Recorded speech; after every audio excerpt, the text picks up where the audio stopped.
Never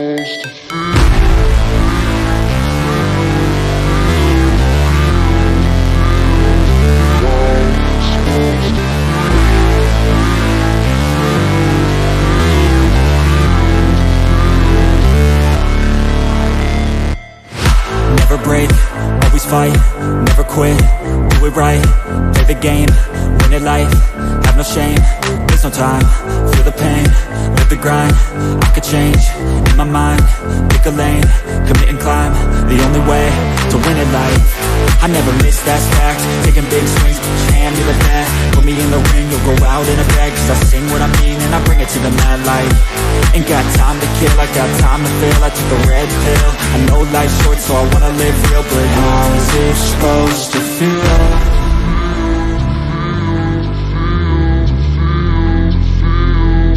How's it supposed to feel?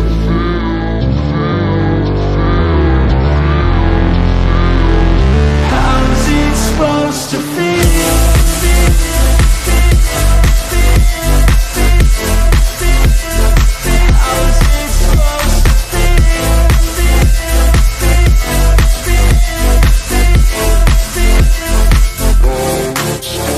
They wanna say my name, but they holding back. They wanna say they hate, but they know it's cap. I ain't play no games, I just do that's fact. And I don't feel no shame, it's a mood you lack. I go crazy, nah, but I ain't lazy. Track after track, I work on this shit daily. Pass me the jack, right as fuel, got me hazy. About to unpack all these things I've been chasing.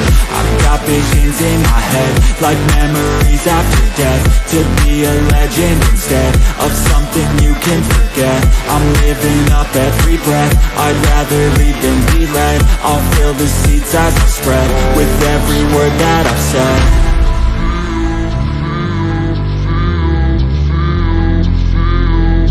How's it supposed to feel?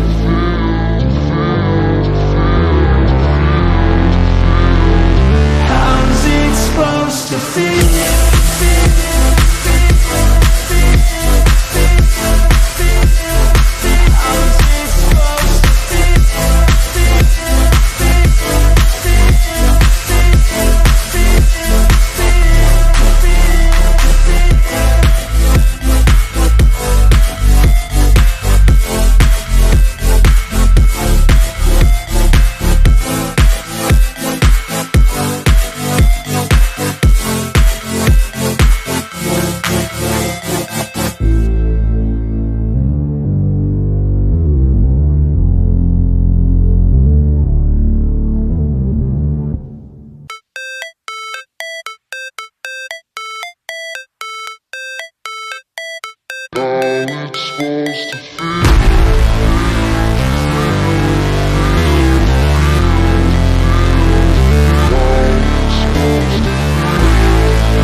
Fight, never quit, do it right, play the game, win it life, have no shame, there's no time, feel the pain, live the grind, I could change, in my mind, pick a lane, commit and climb, the only way to win it life.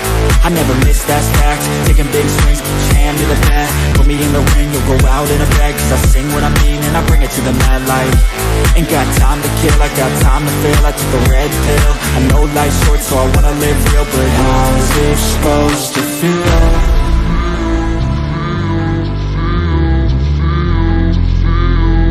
How's it supposed to feel?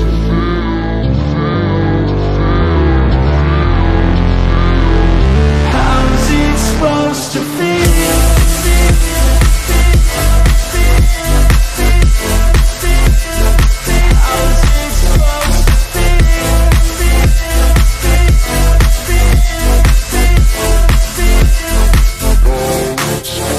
They wanna say my name, but they holding back. They wanna say they hate, but they know it's cap. I ain't play no games, I just do that's fact. And I don't feel no shame, it's a mood you lack. I go crazy, nah, but I ain't lazy. Track after track, I work on this shit daily. Pass me the jack, right as fuel, got me hazy. About to unpack all these things I've been chasing. I've got visions in my head, like memories after death. To be a Hello, and welcome to Eurovision Week. And we have the first dress rehearsal today, meaning that we will be getting to see the full show for the first time. Yep. And how they're going to do it and how the flow of the show is. We're going to see all the acts perform. We're going to see all the interval acts. We will see the opening. We'll see the closing. And we'll see some fake voting, right? Yes, the most exciting part of every Eurovision is, of course, the fake voting sequence. We're not interested in the real results because then that means the thing's over. Yeah, that's sad for another year, but the fake voting still gives us hope and gives chances for everyone to get a chance at the top of the scoreboard. So obviously that's what you've turned up here for. Unfortunately, that's going to be in a few hours' time from now. Mm-hmm. But yeah, this is the very first time for me personally that I actually get to see semi-final one because I wasn't able to come here until semi-2 started their second rehearsals, I'm afraid. But yeah, first time I'll get to see them, so you'll see my reactions. Roy, Melanie, I've obviously seen them, and Matt. Yeah.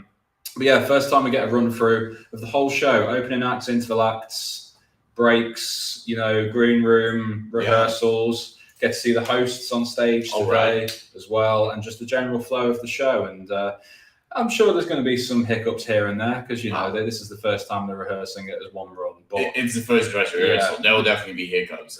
Today is when things really get serious because we've got the dress rehearsal this afternoon, and then obviously later on, 50% of the votes in semi-final jury show, get decided already. It's crazy. It's crazy. Really crazy. And if you're wondering where is Matt, well, he had to do a little bit of a COVID test, and no worries about that. I'm pretty sure he was.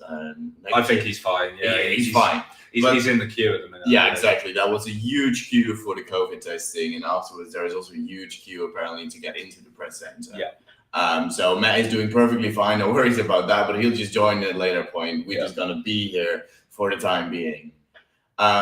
We've also got a little bit of a different setup, so we hope that it's going to be a bit better for you guys. Usually we'd have the laptop that we watch on right there next to the microphone, like the microphone's in the middle between the two laptops. Right now, we put the laptop on this side on like a little bit of a tray, so like we'll be looking this side all the time now, which will be a bit different, but hopefully we won't have the sound issues that we've had in previous streams maybe. You should hopefully just be able to hear us, and then only obviously the press centre when Matt finally gets inside. So yeah, fingers crossed that sorts things out for you.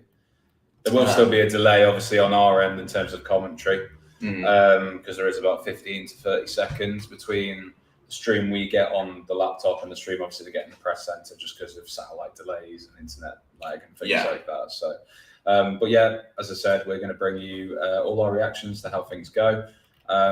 Hopefully there's no sore heads in there because I know the opening ceremony was of course yesterday afternoon, so hopefully the semi-1 participants sort of behave themselves, I guess a little bit, but I hope so too. And don't spam in the chat, guys, but if you do have a question at ESC United, so we know you direct them at us, and the moderator will also do a great job probably. As always, they've been phenomenal this year. They've really helped us out wonderfully.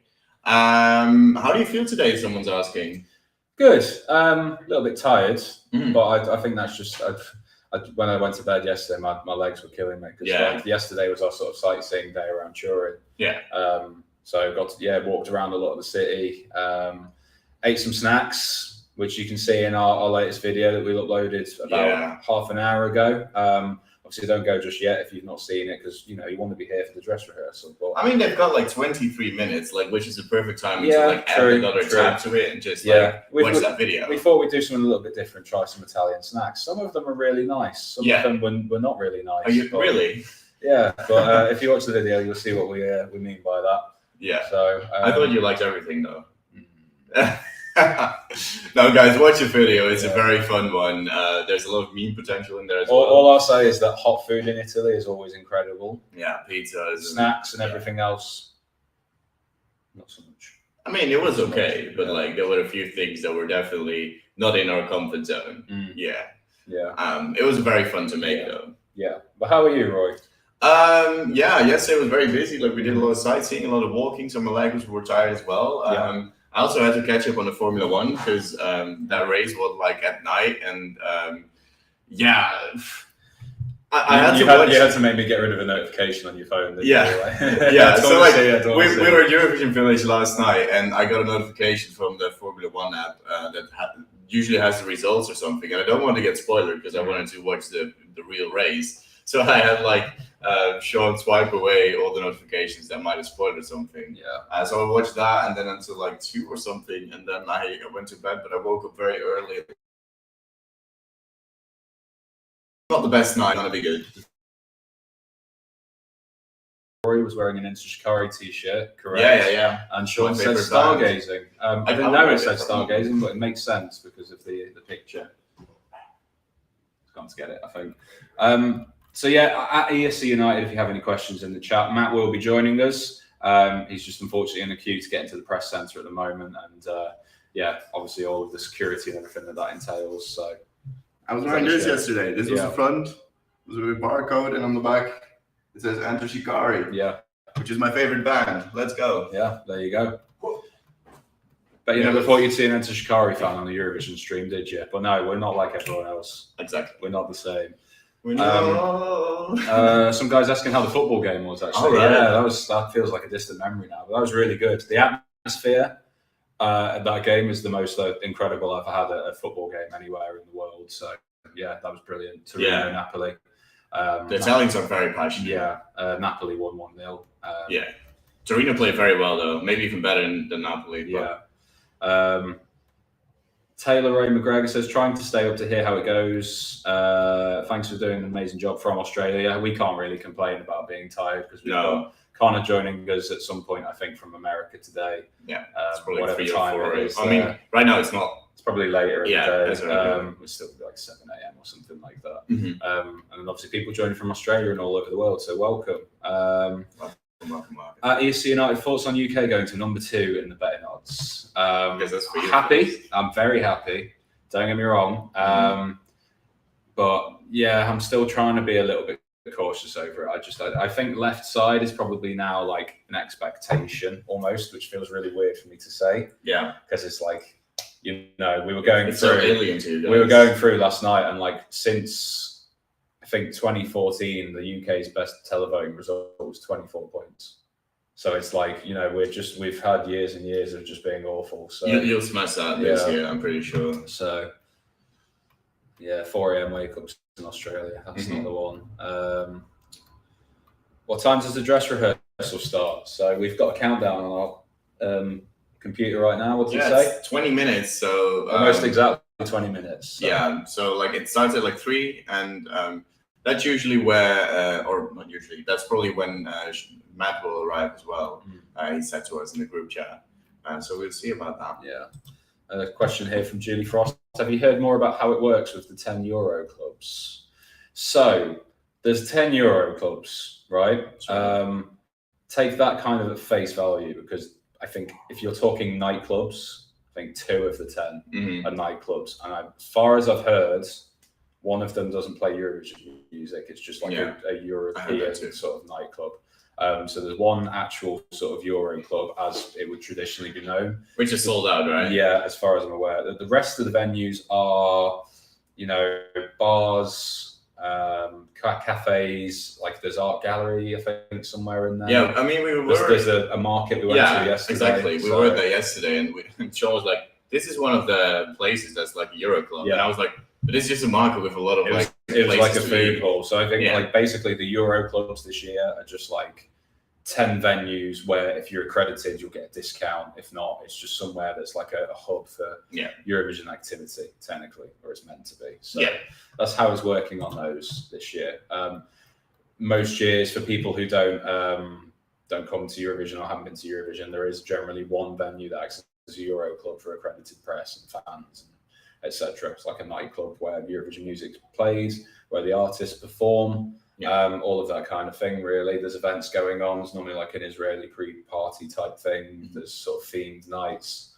But yeah, it's not quite the same as that this year, which I can understand because of, you know, the C word that's still hanging over us a little bit. So. Yeah, I mean, we went to Eurovision Village last night as well to just check it out for a moment. It was only like 2 artists. Only Israel was performing. He wasn't even singing live, and then Azerbaijan was singing live. I mean, he was phenomenal again.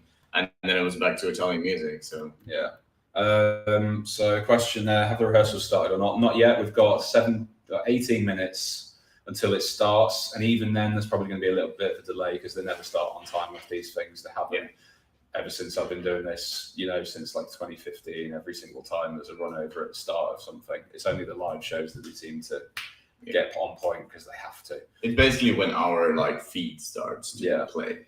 But this is the opportunity for the press generally to go into the arena as well. This dress rehearsal is not ticketed. It's for the press, open rehearsal to go in. So Matt might go in the center as well. Possibly, we're not too sure. I've seen a few comments about this. I feel like we need to talk about it. North Macedonia, the whole situation that's sort of arisen from the opening ceremony last night. I mean, we saw this break very late last night. We covered it sort of on our way back from Eurovision Village. What do you make of the whole thing? Because I'm sure you've seen I mean, look, it's quite a sensitive thing because apparently it's disrespectful to throw the North Macedonian flag apparently it's like an illegality in North Macedonia to like sort of deface a national symbol, how they call it. So, I think listen, if it's their laws of the land, what do we know better than that? But I just, from me, the outside looking in, it just seems like okay, I get where they're coming from, but come on, you know, take it into context and just, you know, don't go crazy over something like that. I saw someone say that they got into Shikari because of me, so thank you. There you go, your influence. Yeah. But we do have a super chat. I just wanted to say, now that we're on stream, thank you, David, from earlier, because you did do a super chat while we were offline. We really appreciate all of them. You know, I'm not going to pronounce his name, by the way. No, well, I can't speak Greek, unfortunately. So I've been watching all your live streams since, I don't know.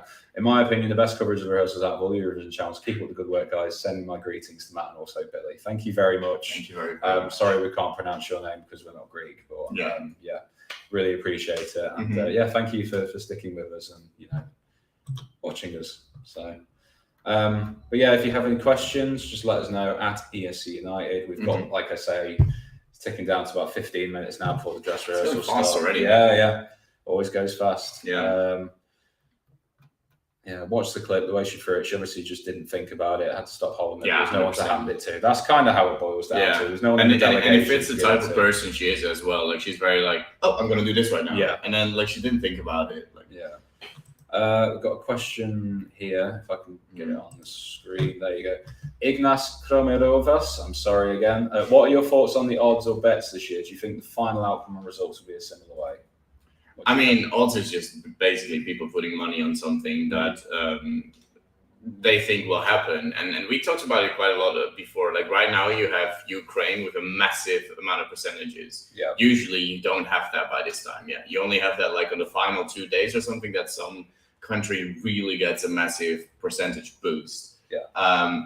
I think a lot of it is also like just people who don't even know the songs just putting money on it because Ukraine is having a tough time right now. I feel a lot of people, like I know people sort of back home that were like, it's a foregone conclusion Ukraine's going to win this year. They don't know what the song is. They have no idea. It's just, and it doesn't mean that the song is bad. Like I think it's a winner potential song. I love it to bits. But it's just that's the reason why some people put a lot of money in it, and you know, it's very skewed because of that. So this year's betting odds are very weird and difficult. And I mean, I'm sure we're probably going to do semi-final predictions. After this over the coming days. So we're not going to spoil what we think, but basically that some of the betting odds for the qualification in particular.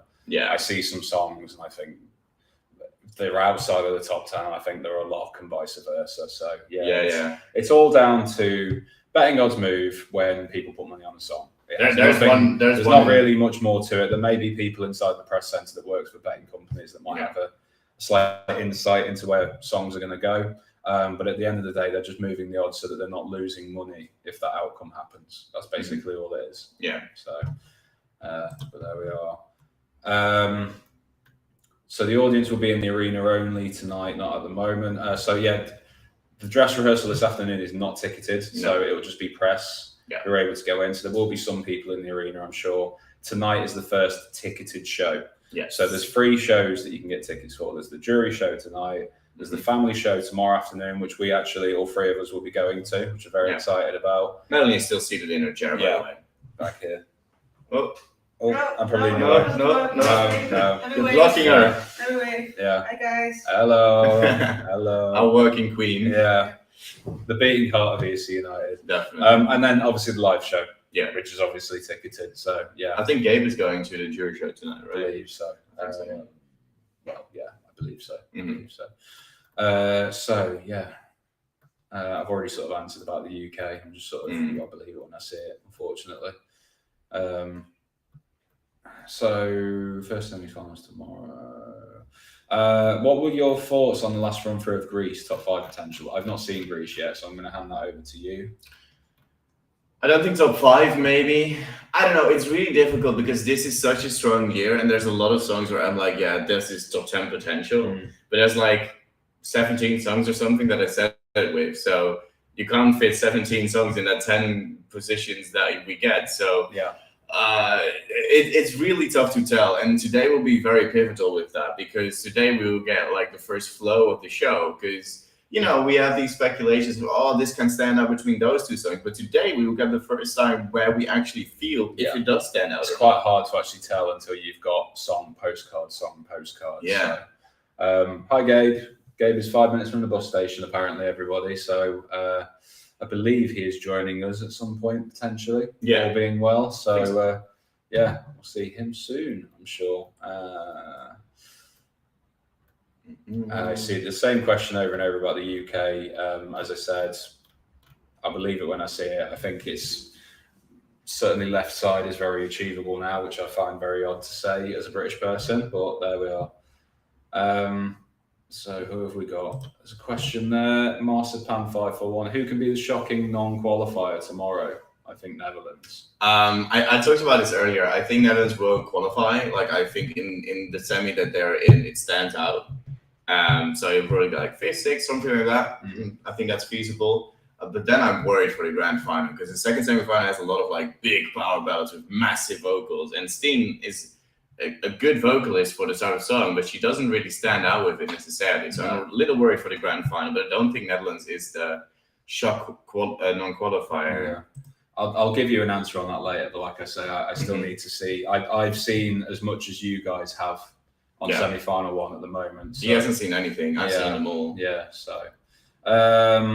Someone asked somewhere, which of the big 5 rehearsed today as well. So France and Italy will also be performing today. Yeah. And I think they record their performances for YouTube and for the shows tonight in the jury show. Yeah, I think so. I think usually how it goes, yeah. So after obviously tomorrow's semi-final, make sure you go to YouTube, the Eurovision channel, because obviously France and Spain's full performances will also be released after the semi-final. Oh, that's right. Yeah. And then same again with the UK, Spain, and Germany on Thursday night. So keep your eyes peeled. I think you're also getting like the longest snippet today, right, of the songs? Yeah. Or is that incorrect? I don't know. It'll be in the show. There'll be like a minute of the snippet in the show. Oh, okay. I believe. But we'll see. Anyway. So, question here, David Conte, I think. If Ukraine do win, who do you think will stage next year's contest? Well, I'm just going to say it upright. I don't think it will be Ukraine. Like, I don't think there's a chance that they'll wait and see what happens. I think they'll just decide it's too much risk, and it could leave another country too little time to prepare if they decide to, wait and see what happens. For me, I think the fairest thing would be probably if second place was able to do it, give it to second place. I think that just feels more merit-based than anything. Yeah. I'm not really agreeing with same with if Australia won, I would want second place to be given the opportunity to host before anyone else, give them the first refusal. Yeah. Because I just think it's sort of merit based. I guess after that it will just be like a bidding process for the countries instead of like. And then you probably have like your Sweden, Germany, UK, the big 5 in general. Netherlands or Poland, maybe not Netherlands. A bit too Poland soon. Would be cool. Yeah, Poland could potentially. I think Poland would be great host. Throw their name in because they're like next to Ukraine as well. So. Quite possibly. What I would love to have then, that they at least get people from Ukraine to actually make the show. Yeah. Like in collaboration with whoever they pick. I think that'd be nice. Yeah. I did see one comment I wanted to highlight from dear old friend. Where is he? From ESC United. Hi, Falls. It's Matt. Still stuck in line 80 minutes later. 80 minutes in the line. Yeah. Obviously, the world's press have decided to turn up today. So, someone's saying they heard they're most likely to give it to Poland. We don't know. We don't know. So, Let's have a look. Manchester 2023. No, still not believing it. When I see it. Okay. Armenia could be the shock non-qualifier. We don't know. Someone said Lithuania earlier, but Lithuania isn't even a qualifier for the odds, so it's not a shock. Lithuania is actually last, as in least likely to win now, I believe. In North odds to win the entire thing. taken, which is quite a surprise, but yeah. It's not a winning type of song, though. The thing with the betting odds, your 1 to 40 isn't a ranking. It just means most likely to win, least likely to win. You know, doesn't mean that Lithuania is going to come last in the semi-final. It just means they're less likely to win the whole thing. But also, like in the odds to qualify, Lithuania isn't in the top 10. Well, it stands to reason if they're at the bottom, and obviously the bookies don't fancy them to go through. Yeah. So there's a question from Thomas. Hi, Sean and Roy. What do you think of the post-Eurovision depression syndrome? Is it something you live after the contest or you don't care? Yeah, it's definitely something that lingers. For me, it's about a week or so after, generally. And then other things sort of just in, other things in life, sort of, because I'm a fan of sport and things like that. So there's normally always sporting events or something like that to distract me and sort of move on. And then there's obviously the excitement of looking forward to 2023, for example, and what's going to happen. The bidding process, sure, was really exciting too. Exactly. It was a little less last year because it wasn't actually in Rotterdam. Yeah. So that kind of made it a little bit easier. It's always harder when you go abroad to Eurovision. Because I think I'll have it quite a lot this year. Yeah, so it'll hit hard this year, but that's that. So, yeah, how do you find it generally? I mean, usually I don't really have any big issues with it. Like, I'll be like, oh, wait, the thing that I obsess over the entire time is now gone. Yeah. But, like, life also continues. So, like, I have my handball practice and my handball games. And, like, I still have a lot of things to do with uni as well. I have a lot to do with friends. Sports as well to watch. There's a lot of things to do still afterwards. So, yeah. Hasn't really affected me so far. Question here. Thea Eliasson. Do you think Sweden can win? I know she's had a lot of problems on the rehearsals. Can that disturb her in the real performance? What do you think? I said this earlier. I don't believe in the Sweden to win hype anymore. I think the staging, the Black Sun really hurts it a lot because in the national final she was like in between the people and it was very bright and very like nice and together and very open. And with this staging, it feels very dark and almost like a little bit more tough to connect to her because she was connecting with the audience around her in the national final. You felt like a bit more connected to the entire performance, in my opinion. Yeah. So for me, I don't know. I think I'll have a great result still, but I don't think the win is necessarily where I would picture them right now. I still can see it as a winner because I think the rehearsal the other day, she was a little bit not shaken, but she was a little bit put off by obviously all of the technical issues. So I think when she's in her comfort zone, she'll just bring it. So I don't think it's a problem. I just think it's too dark. Yeah. I'll split from the chat for a second because we now are able to enter the room. So we'll get the stream up.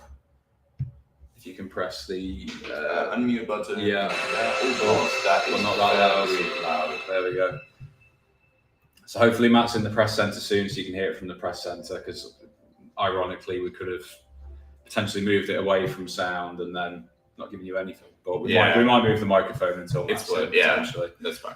I did see one question I wanted to ask you, Roy. Oh God. Oh, it keeps moving. I know, it's sometimes a bit annoying. Bergbjorn Dalgaard, do you think Denmark will qualify? Yes! Denmark is the most underrated song this year. I think Denmark will qualify. And I've said it from the start, and I'll stick by it. Denmark will qualify. It stands out so much, and locals will really go for it. I'm very certain of it. Okay, I'm not convinced, unfortunately, but we'll see. Again, I haven't seen their full rehearsal, so, who knows? I didn't really think much of Denmark last year, and then I ended up being really disappointed that they didn't go through. I thought they really deserved it last year. Yeah. So, what else have we got? Me as Spanish would be so proud if UK or Spain wins this year. I'd be happy. I would like, if you gave me an opportunity to win, I'd quite like it. But I mean, if we finish second to Spain, for example, that's an unbelievable result for both countries. Hopefully a real booster for both, kind of like France and Italy, I guess, last year as well. And Yeah. it should have been the case with Germany a few years back in Lisbon, but hasn't quite come out that way. What else have we got? Yeah, thank you. Love to you from Denmark. Denmark will be last. Sorry, not sorry. So there's two schools of thought on the subject, obviously. Will there be an audience at the first dress rehearsal? It will only be press, any accredited press that go in. That'll be about it. Yeah. So we've got 2 minutes. 2 minutes-ish until it's meant to begin. If you're new to this stream, because I know people are sort of coming in drips and drabs, this is the first dress rehearsal of the first semi-final of the Eurovision Song Contest. We will be able to talk you through it, how the flow of the show goes. I've not seen the performances yet, so it'll be my first time seeing the rehearsals. Yeah. Our dear friend Gabe is meant to be joining at some point throughout as well, so obviously it'll be his first time seeing these because he's only recently landed in Turin. The sun is out in Turin, I'm pleased to say. I'm wearing shorts. Immediately. You can't see right now, but for the first time since I've got here, I've been able to put Aren't you like the on. only person in this entire station to wear shorts right now? I don't know. I feel like they must wear shorts when they get slightly warm. It's Italy though. Like usually it's very warm, right? So they probably won't wear shorts right now. Like I'm not wearing shorts either. No. It's like let's play a game of who's the Brit, and then you'll be there, and then like that's as soon as it gets above 15 degrees, the shorts are on. That's just how it works. Who's more likely to non-qualify, Lithuania or Portugal? I think Lithuania. Yeah, I'd say Lithuania. Although I don't know. Again, I think both, I need to see both. I think both can make it, but if I had to pick one of the two who I think is more likely to not make it, it is Lithuania. And I love Lithuania. I would hate to see it go. Yeah. But yeah, I just think Portugal has a bit more appeal, broader appeal. Steve O'Bross, I'm half British, half Spanish. Having both UK and Spain in contention is such an unknown feeling for me. I can only imagine what you're going through right now. How cool would it be to have like the most left field winner now? Yeah. Like there's so much hype for so many countries, and then someone super unexpected wins. San Marino. I mean, that's a bit too far-fetched, maybe. Well, you never know. The rumours, Portugal team will have Milanas today are confirmed. Yeah, I believe she tested negative now, so they've got a full complement again. Oh, that's great. And obviously none of the other Portuguese delegation have tested positive either. So I was going to say something, but I'm not going to jinx it, so let's just leave it at that. Okay. Yeah. It's better maybe that way. Eurovision happened in the week before I finished my degree is the cruelest thing. I can sort of vouch for you there because I've been there and done that. Hope you still got enough time to study. Although to be fair, last time, I remember it was 2015 I finished my studies and I literally had my last exam a week before I flew out to Vienna. So that was quite good timing. Otherwise I wouldn't have been able to go. Okay. So we're getting the famous sound in a second, I believe. Yeah, we already saw, I at least saw. You can turn this up, I think, because there's no press center. Oh yeah, there's no press center audience right now. So we'll put it a bit louder for you guys so you can hear it. Yeah, and we'll move the microphone. Sorry, it might be a bit visible. No, it's not. There you go. Can you guys tell us if this sounds a little okay? Because then we can adjust it accordingly. Okay, so we'll have a bit of sound from here, hopefully, for you. But and if Matt joins us, then the sound will mainly come from him. Yeah. So we're starting a little bit of, I guess, a place where someone's like working like a smith or a shoemaker. Like a blacksmith's shop or something like that, yeah. Yeah. Just taking a cup of coffee. Shoemaker. Just putting on... I think he's like a ring smith or something like that. Yeah. This is a video, by the way, not like on stage. Oh, is this for the drone? Ooh. Oh, it's the creation of Leo the drone, I think. That could be. Yeah. That'd be wonderful. It looks that way. Oh, yeah. Yes, we're getting a story about Leo the drone, who's in the postcards these years. Yeah. So all of the postcards basically have been filmed by a drone. Yeah. And you see the drone on the screen the entire time. Or like, you see him like enter into the scene and you see him appearing a couple of times. Yeah. So we first get a bit of the storyline of how it got created, which is quite cool, I think. Yeah. So in the comments, I can see people saying about who's first. So obviously Albania will be the first performance, but we've got the opening act first. So yeah. Can you send the streaming link to Connor? Right, yeah. In what group? Should have it somewhere. This one? Or which one? Oh, this. Yeah, so basically this is just like the story of the drone. He now flies out of the... Oh, we were there yesterday, actually. It's like we made squares in Turin. We can now compare things. Like yeah, so he's flying around Turin. I wonder how many drones they crashed to do all of this footage. Yeah. Surely they must have lost a couple, right? So now the drone's flying into Palo Olimpico, which is obviously this year's venue. And we're sat about 10 minutes walk away from the Olimpico, and now we're inside the arena, so we've jumped in. Yeah. Which is the perfect time to bring in, if he's ready, our first guest. I don't think he is, but he put up a finger of 1 second, I think. Yeah. So what we can see is a load of like blue lasers coming from the audience garden, almost. From the green room. And then there's some purple and yellow lights. They're playing a bit of lasers. Yeah. Some figures are at least. Just give us a signal, Connor. It's like as if they're playing the harp, for example. Yeah, but it's just lights and lasers.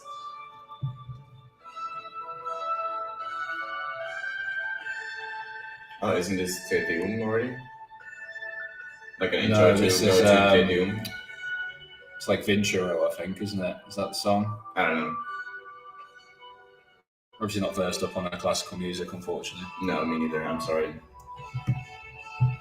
But yeah, there's some. It's very dark staging, but you can see two sort of almost harp players, I guess, which is now the good time to bring in our dear friend from the other side of the world, Connor. Hello, Connor. Hello. How are we? Oh! Starting with some rock music. Let's go. That is a twist. And can you guys hear this in the chat? Is it too loud? Is it just right? It's a woman playing an electrical guitar with 10 odd dancers behind her. A lot of fire.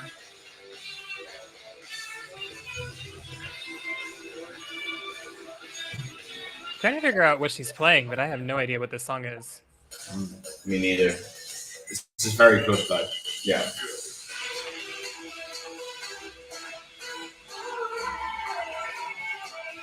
Oh, is this the one? Is this the one with Sophie and the Giants? I think isn't that the interval act? Isn't that the grand final? I thought they were the opening. This isn't Sophie and the Giants, though. No. Well, that's... I don't know who she is. We have a singer performing a song sounds like it's called "The Sound of Beauty." Yeah. The sun is still with the light side to the stage. Yeah, no, the sound is very good, apparently. Oh, we're hearing an echo of Connor. That's probably yours. We'll turn that down a little bit. But then we might not be able to hear it. No. Oh, well. So the first semifinal will be opened by Dardas, Benny Benassi, and Sophie and the Giants. Just turn that down. So that's who is on stage right now. Well, not all three of them, but that was Sophie. Was that Sophie and the Giants? That was Sophie and the Giants. Oh, okay. Oh, I thought that was for the interval. I thought it was for the grand final. No, it's not for the grand final. It was this. No. Involved at some point. Yeah, and Dardas, the amazing producer Dardas. Yeah. They may return for the interval, but Diodato is also going to be performing in this semifinal.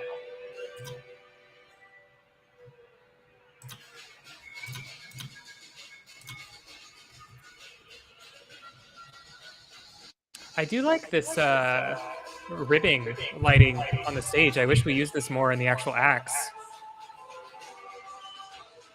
There's a lot of dancers on the stage right now with a lot of smoke surrounding them. Yellow lighting, quite cool. Yeah.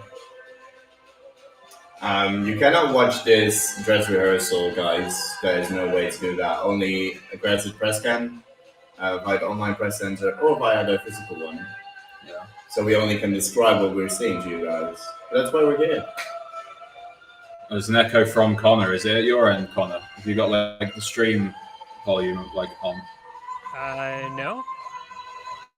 I think they might mean that they can hear Connor twice or something, but that's because we have the microphones shifted here now. I thought we can do that. I mean, I turned my mic down a little bit. See if that helps. Oh, careful. Well, Connor himself is echoing. Yeah, so the thing is... No, it's from Connor's end, I think. No, Inspiel's saying Connor himself is echoing. Oh. It's better now? I mean, we got... Oh, there we go. It's fixed it. Sounds good now. Yeah. Okay. Connor, making us panic that it's at our end. You gotta keep you on your toes. Ciao Torino, they said. You are the sound of beauty. Oh, thank you very much. There's probably about 15 people in there right now, just so you know. What are you talking about? It's all ghosts. The Italian ghosts that are in the arena right now. Yeah, it's from my laptop picking up, but like it'll be fixed very soon because Matt will be here. Yeah. So we'll turn this down a little bit now because Matt's going to be joining very shortly. Yeah. So we now see the hosts. Is it Alessandro, Lara, and Mika? Is it? Yeah. And we got the microphone over there, so the Connor echoing issue should be resolved as well as simple as that. Fingers crossed. Yeah. Because now we have someone come on our stream, and whenever he's ready, just give us the signal. Lara Pausini's got rollers in her hair at the moment. Yeah. Probably for later. I don't know. So here we go. You're now going to hear it from the press center. That was a journey. Stand up. Hi, everyone. I am in the press center. I finally made it. Only took 90 minutes. Unbelievable. Unbelievable, but I'm here to focus on the positive. Thank you, everyone, for covering for me while I'm stuck getting a COVID test and getting into the press center. They changed up everything on us, and everything was a wait. I've never seen anything like this before, but I'm here, and that's all that matters. What did I saw as I was walking in? Fortunately, I didn't miss anything.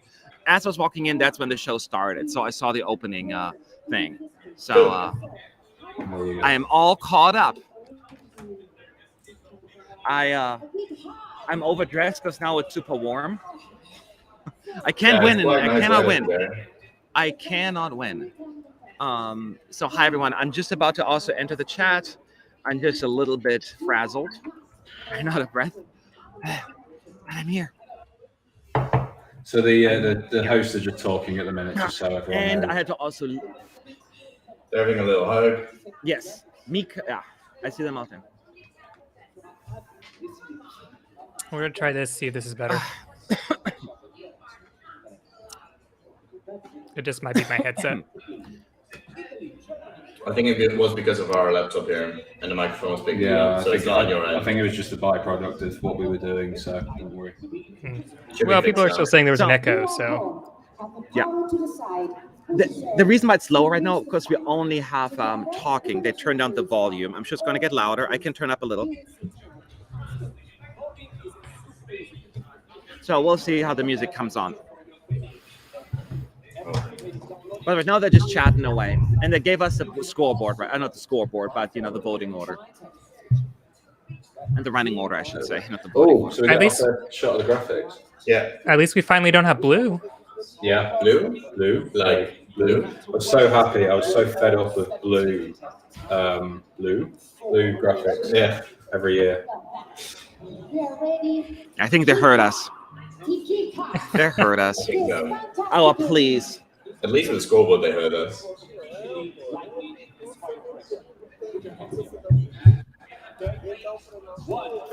What is Laura wearing? She's wearing a pink dress and curlers in her hair. Yeah, I'm guessing it later on. Yeah.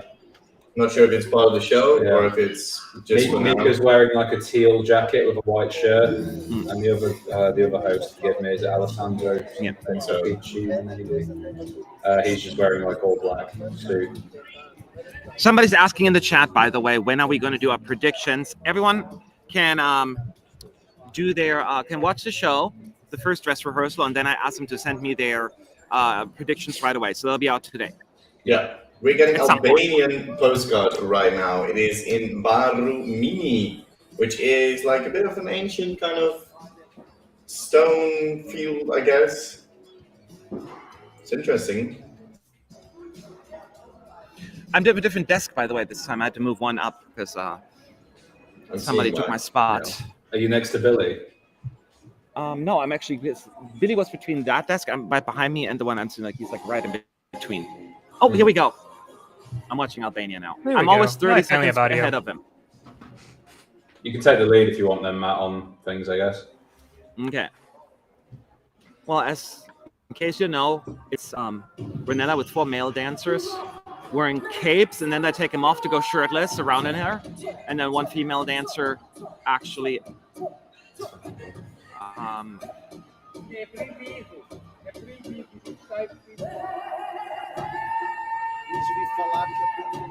okay, there's some awkwardness going on here.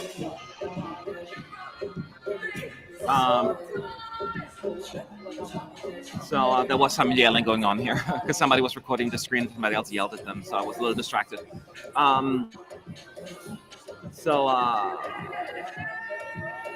Very so the camera shaking is deliberate.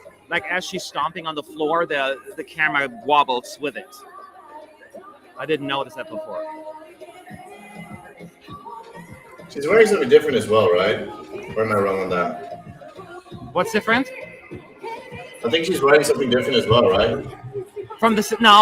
She wore something different the first rehearsal. I think it's the same thing she wore the second rehearsal. But she wore something different the first one. Lots of smoke here now in the big instrumental part. I'm not sure. Lots of dancing going on. Yeah, exactly. That was my biggest concern as well. Very blue and pink. Especially pink. It doesn't fit the vibe of the song. It's very like kind of angry nearly. She's just moving her hips like that, the dancer, that's about it. This is so tame to me.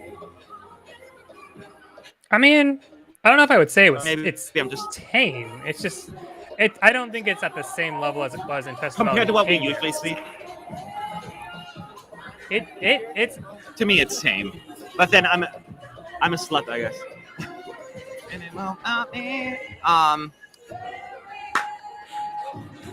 Matt. I mean, the choreography's good. Yeah. I'm just not sure the whole package. Albania got a lot together. of. I agree. I feel like the camera work is tighter though. It's much tighter than it was before. It's a great opener. I don't think these are the shoes she's going to wear. They look like fancy sneakers. It's fierce. That's why I don't get pink. Pink doesn't really come across as like the color scheme just really doesn't make sense to me personally. No. Yeah. Press center is the press center should be empty because everyone's inside right now but me.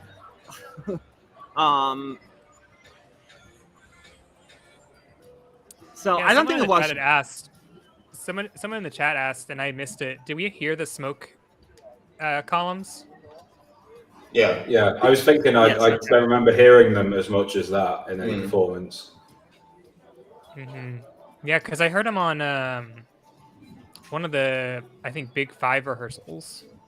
And it's like real prominent. Yeah. I guess it's kind of unavoidable though if the microphones are picking up from right there. Yeah. Yeah. I mean, we know from this stream how much microphones can pick up, so yeah, it's kind of I know. Difficult, I guess. Yeah, I saw someone saying like Sean didn't look impressed. I just don't think the overall package really worked with that one. Like the blue and the pink just didn't. It sort of jarred with my perception of what the entry. Is it terrible for me? Like I was still secretly hoping they're going to turn around the sun. Like maybe, just maybe. I know they said they wouldn't. They wouldn't. I'm still disappointed they didn't. So let's take a look at Latvia here. Yes, You all know what they're wearing, you know, green, orange, white, purple, very colorful.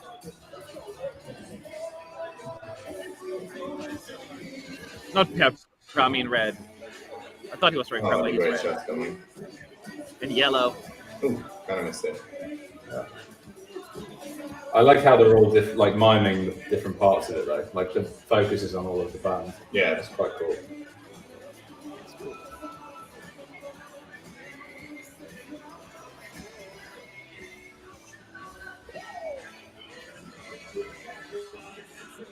They look and sound good, Latvia, to me. I mean, it's not the most challenging song vocally, but visually it's spot on, I would say. I like the camera work on this one. yeah. It's a nice shot. Yeah, that's a nice shot. It's smart.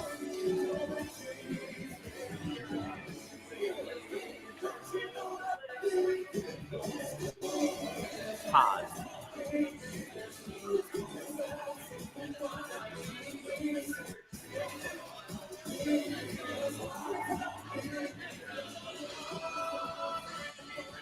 There is a certain happiness that this song just breaks out, you know. So if people don't pay attention to the lyrics, I think they will like this quite a bit. It gives a little bit Sunstroke project vibes, especially with the Yeah. saxophone solo, for sure. The top camera with the hot and cool bit, that works really well. Mhm. This is fun. Yeah. I mean, we knew it would be anyway. It's even got a sax solo. I just love this part. Yeah. You can tell he wants to be epic sax guy so much from that though.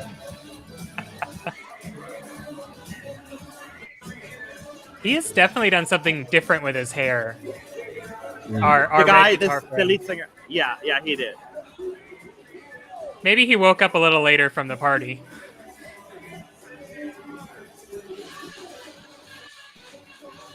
Still a bit of overlighting issues here and there. Yeah.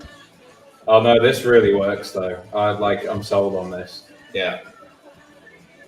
You know, honestly, I kind of would like this as an opener Yeah. over Albania. I think That's now this maybe one why- is too out there. Too out there. That's But I think why energy Albania wise- might get drowned out a little bit as well. And on energy-wise, the I think camera. that this would be a better opener, and I feel like Ronela being second would make way more sense. I think Lithuania with second would make more sense, but that's just me. Or Lithuania. I mean, Is it fans any- ripped or no? No. It's like 1 and 2 are both like they want to have like 2 songs to get us going. There's a few more press in there now, probably about 30. So Lithuania. again, you're not going to hear like audience response because there's only like some press in there. The show there's isn't no ticketed. tonight. Oh, On the other Bergamo. hand, it'll be Bergamo. full house Ooh, tonight. Atalanta. Sorry. Full house tomorrow for sure. Tonight, I mean. Yeah. Putting second Albania second again, really, Connor? Adam is saying, how dare you? Now that you can watch the whole Sorry, show, no. how does the stage compare to last year in the overall production? Have you got used to it? I think, listen, every year we get like production issues, but I think the way this show's flowing quite so far looks good, works well. I won't be too concerned. yeah, it's coming together well, which is good. Yeah. See, I know that the Lithuanian team was very disappointed with this whole thing, the new staging. It looks quite well for them, though. The lights flashing behind her. I'm sure the whole thing that they envisioned for them is not coming together, but since we never saw the actual product that they had in mind, this looks good to me. Well, and I think that this works better with her dress, honestly, Yeah. because now her dress is reflecting everything. You wouldn't think that they were to be the one that had like big issues with Split the screen LED. again.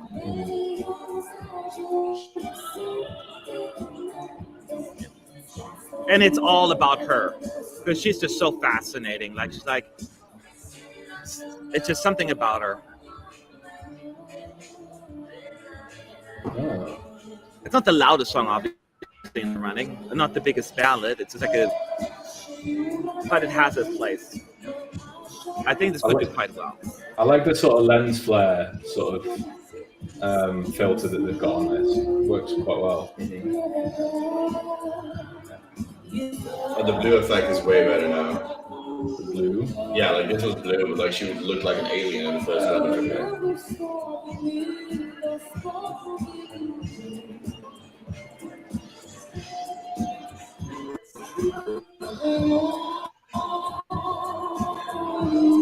She just takes us back to the Eurovision 70s era. So I just want to listen to those again after this Eurovision.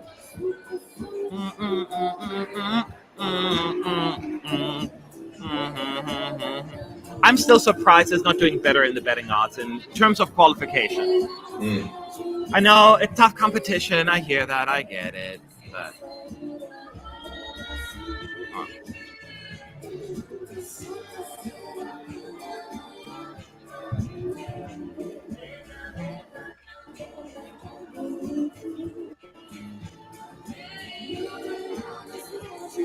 she's ready, my friend. She's ready. Yeah. It's a thing that I she's ready to still. start. It's a song that I still don't get, but I also don't care that I don't get it. I love the song. That's why I bought this flag. See, it's a song I also don't get. I mean, it works well on stage, but it's still not clicking for me. But I think that's just a me problem, not a Lithuania problem. Yeah, it's not one that's like, oh wow, this is a song that I would go out and stream, but it is a song that, like, as the chat is going off, I would love to see qualify. It's a great contrast between Latvia and Lithuania this year, right? The style is like, eat my then this. They're just very classy performance, and it's quite effective, I guess. And now we're moving on to an even slower song. It's like they're starting and then a little slower, and now we're going on to Switzerland. Marius Bear. He is actually currently, at least as of this morning, if it has changed for the past couple of hours, then I don't know, but still in 10th place to qualify, so considered a qualifier. According to the betting odds, you take it with a grain of salt, of course. Yeah, still 10th. Yeah. Okay. We also learned. Yeah. We also learned at the Turquoise Carpet performing barefoot. Yeah. Go ahead, Connor. I said we also learned at the Turquoise Carpet that he'll be performing barefoot. That's what he said. Barefoot. Is that performance that you guys think can benefit most from a live performance? Sort of like Portugal last year. Portugal. Let's say Portugal again. Yeah, definitely. France and Italy are voting and performing in this one, just because I saw a question in the chat.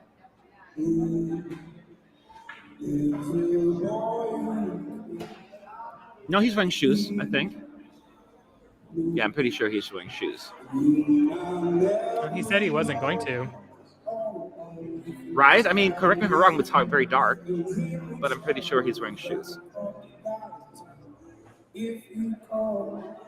Yeah, he is. Okay, well, I guess he lied. Liar. Probably they told him, no, you can't do that. Oh, he said he prefers to perform barefoot. And I prefer to win. Doesn't mean you're going to get first place. I mean, that's a little bit of a different concept. Versus qualification. Yeah, who cares? I'm not saying I'm the most logical person. In case you have not watched the other live streams we've had, very black, very dark staging, just a little bit of lights, some overlays with like teardrops or raindrops, I should say. They added a couple of LED moments. I don't remember that purple flash.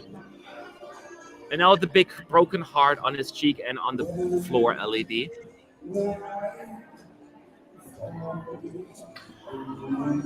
He's vocally very good, but I mean, so far this is just a lot of very different jarring images. It doesn't make sense to me. It's might be upset to do that.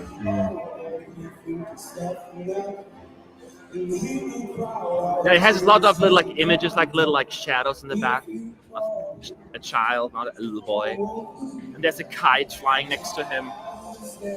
So it's very subtle little things in the back, but mostly just dark and lighting, white lights.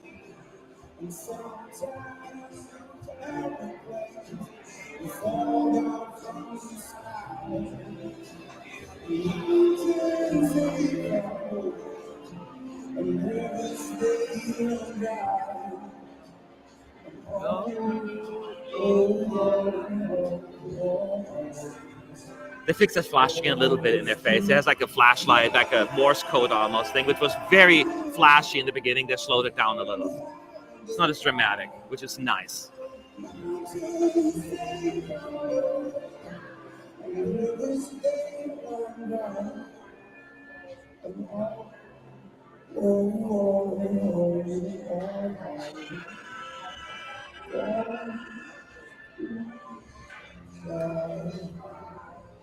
I think this is actually really beautiful. It is. It's caters to the simplicity of the song in certain ways, and comes on and people will click with it. And I think because of the fact that they're using the LED in such a way that they're just framing the sun, they're actually not showing off the void of light as much as other acts are. So I think that's a really smart move from the Swiss delegation. Yeah. And now we're moving on. Some of it like made sense, but some of it just really didn't for me there. Looking at that. So Slovenia's next. I was really feeling it too today. Like when we were seeing rehearsals, I was like, oh yeah, actually this might qualify now. But seeing it in this run through so far, I don't know. You don't feel like it's as grabbing? It doesn't really stick because you've got Latvia and Lithuania that just stick in your mind way more than this. It just didn't really feel impactful to me. Slovenia's next, by the way, with the Disko. Oh, okay. They need to add smoke to that. You see the wheels of the Disko ball sitting on. That looks a little cheap. They need smoke. Oh, hide that because now it looks really. Did we see that obvious the first time as well? What? Maybe we must have, and I never noticed it. Yeah. What, the wheels? Yeah, like that. Yeah. It looks a little dumb. You know what I mean? Like. I think a bit of low smoke would be good to hide that. Yeah, a little low smoke would make perfect sense here. Maybe not as high up, actually. Huh? Maybe it wasn't as high up, actually. Maybe.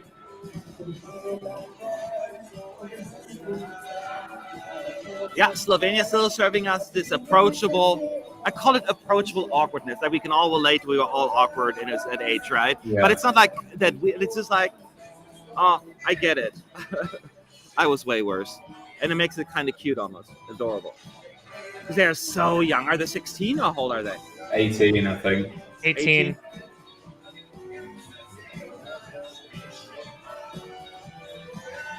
I just love the juxtaposition of this song versus the sad heartbreak lyrics that they wrote.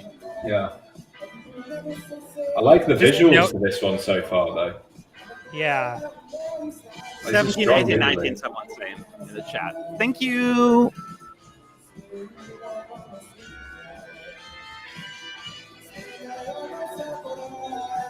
Well, that's a fun shot. Oh, they do it again. I think my favorite is the piano player or the keyboard player. He makes funny facial expressions. He's Camera like work's totally really cool on this. Like They I like fixed the how it's almost the same camera work repeating, like in sections of the song. I think it works quite well. Yeah. They fixed the lighting on the a lot of it on the ball as well, because you remember it was like I can't see. It's still pretty bright, but at least you can still see his face.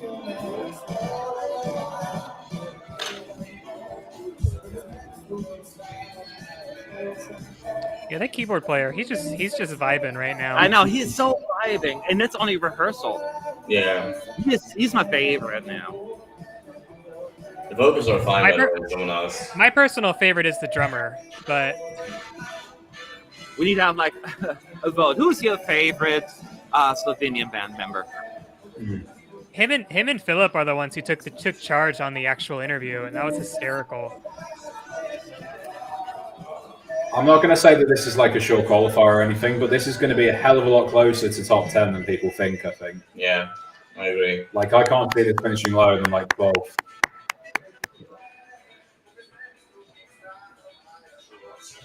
This is really visually strong. Ukraine is next. Of course, no one wants to be the one coming before Ukraine, of course. And Slovenia had that, drew that card. But let's see. So Ukraine, obviously, currently the betting odds favorite to win this. I don't think anyone is doubting its chance to qualify, first of all. But it is a great performance from what we saw. Let's see if they can bring it tonight as well. Keep in mind, tonight, right now, nothing matters. Tonight is where it matters, because that's when the juries will vote and watch, of course. Yes, today the votes are made up and nothing matters. Yeah, also, that's the fun part. These are just fake qualifiers, which we care equally much about. And Drew Carey's hosting. Drew Carey is hosting? Yeah. That went right over his head.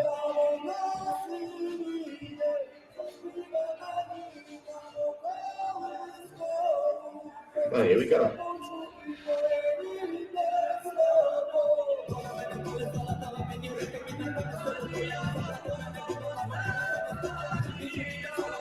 Oh, some camera issues there. It's opening. I love it.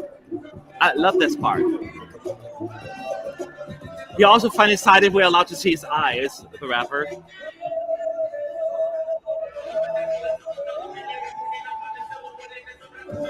This moment is so cool. When the shadows swing along on the LED floor.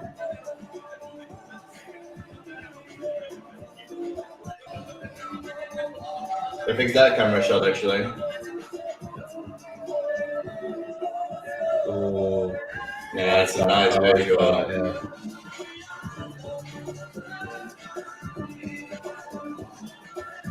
Just beautiful. So much energy and so much excitement.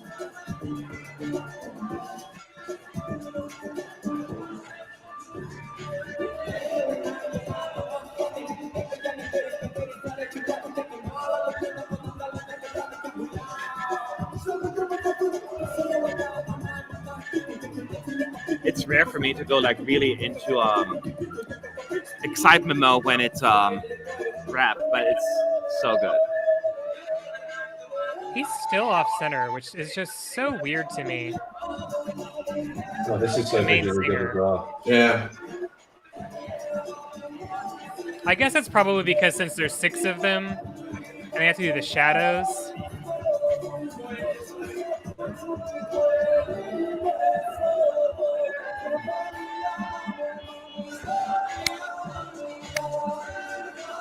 This shot is also really nice, with the golden lights just coming across.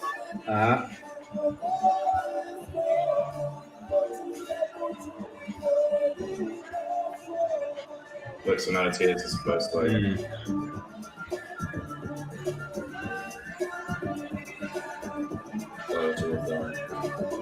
No, this And the thing is, really nice we talked performance. about how the black sun may affect Ukraine, but people who don't know that was there in the first place, you know, it's just, it looks good.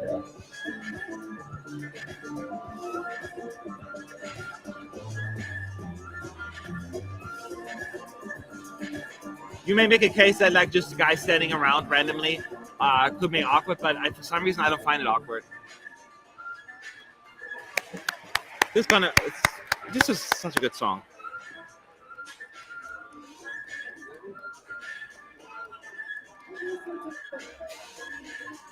So now we get a shot of the audience. Apparently a break after Ukraine as well. Or there's a delay. No, never mind. It was just a slight delay. No, there's a break. Never mind. And if you need an explanation of Kalush Orchestra's outfits, there is a new article on the website from our new contributor, Roman, who can tell you all about it. Shameless plug. Nice. Trying Now, to direct traffic. Laura and Mika are in the green room. which is again literally green with all the trees and the bushes in there. The acts right now do not sit down there. They're going straight backstage. But tonight in the jury show, they're all also required to sit down in their assigned seat. And then when they pretend qualified, they have to be pretend excited. Very, very important. Yeah. So, and that's what we look forward to the most.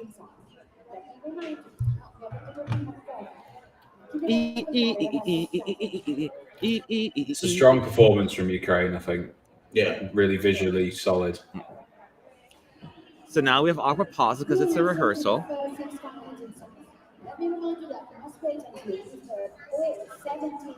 Because keep in mind, it's not just the acts rehearsing. Everything is being rehearsed right now. Yeah. Did you sing? Did you dance? Did you kiss your neighbor? All my friends are in there. I want to be there too. Well, go there. No, it's okay. I don't want to be there. I want to be there. No, I don't want to be there. Yeah. Make up your mind. Yeah.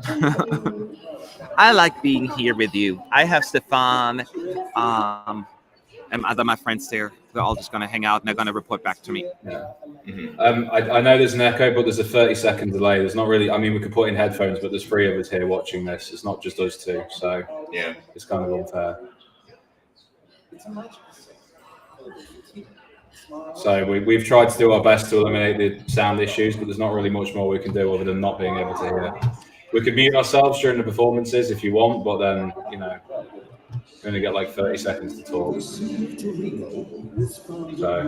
If that's what we have to do, though, I think that sound is pretty important. Let's see how it goes. okay. But right now we got a little clip about how the stage was put together. Let me listen to this. You guys can probably hear better than I can.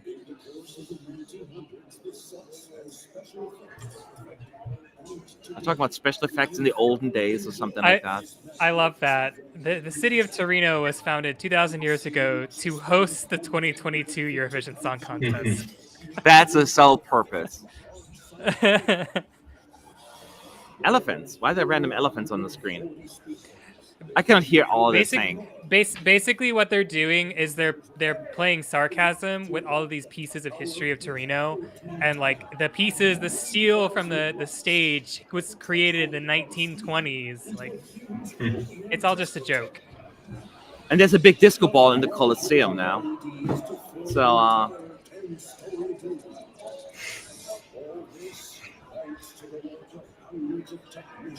hundreds of technicians and volunteers are talking about, they're in the press center now. I'm not in it though, so that's disappointing. Hey, it's the names of the film people again. Yeah, it's just like the details of how the stage came to be, right? Mm-hmm. Okay, y'all. We're done with this little segment about building the stage, a little bit of Italian history, I guess, and then just thanking all the volunteers and the technicians and yada, yada, yada. Now we have all 3 hosts again standing there, chatting away.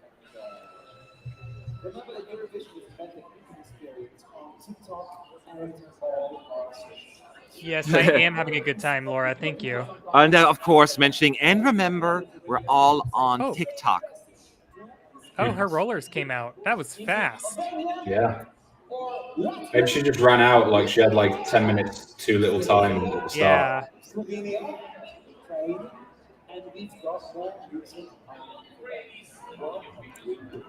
Now they're showing the Armenian table. I don't know why. Clearly just testing. Yeah, they're definitely testing the view of the green room right now. Different angles while they're doing this.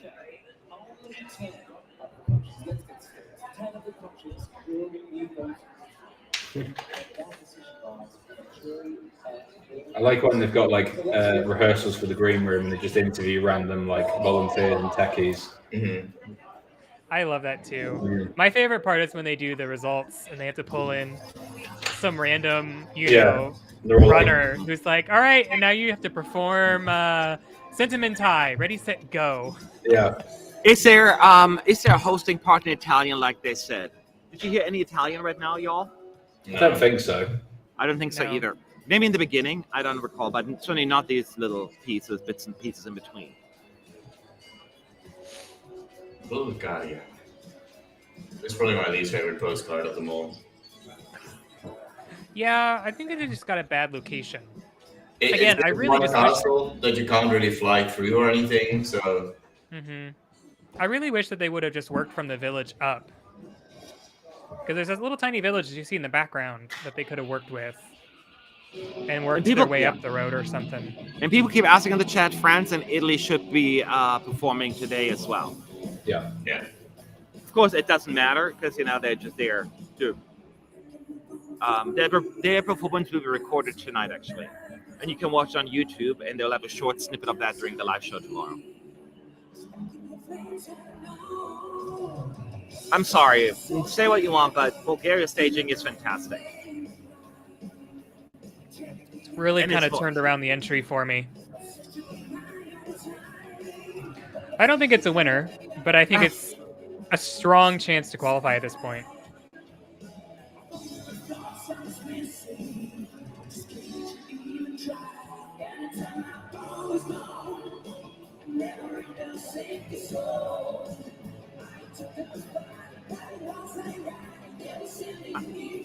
I will say his voice is just absolutely up my alley.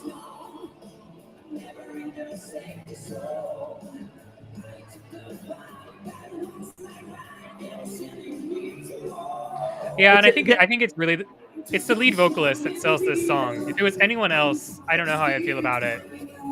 Yeah, this is a song meant to be performed live. That's what I remember with that kind of music in particular. Certain genres, they're very good in the studio. In some songs require really a live feel. Like, I only imagine how this would sound live, like actually live instruments. That would be a banger almost. Oh yeah. Love that note.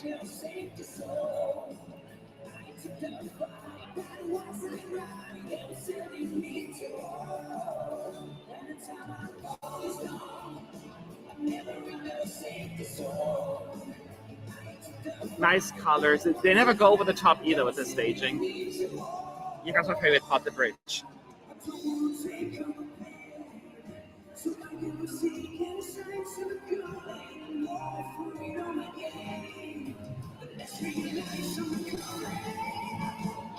And guitar solo with pyros. Boom, boom, all across the stage. Very effective.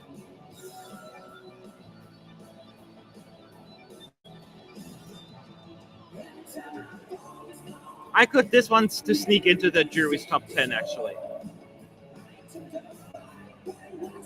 Yeah, I love this guitar solo part, the pyro.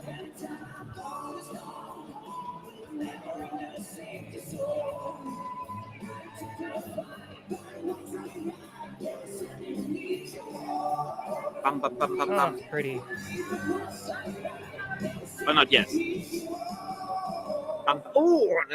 On a big finish again, more pyro. I didn't remember that.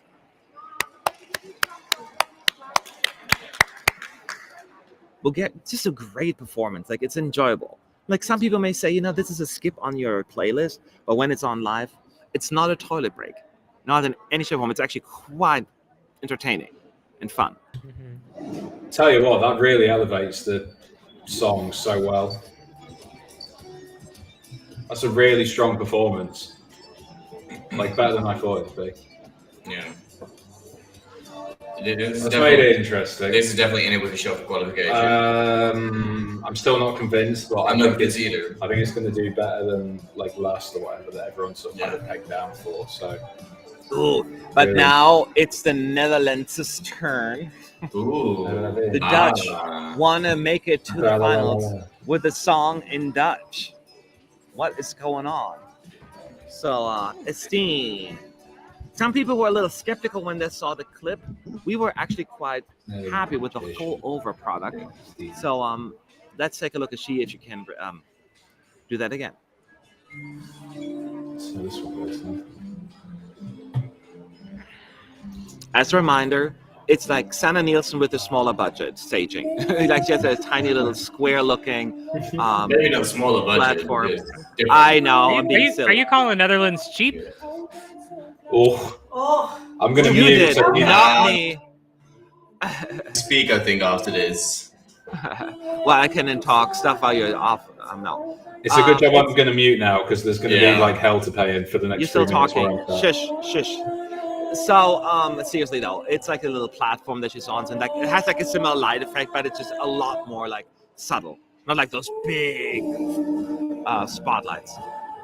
It's like a row of lights.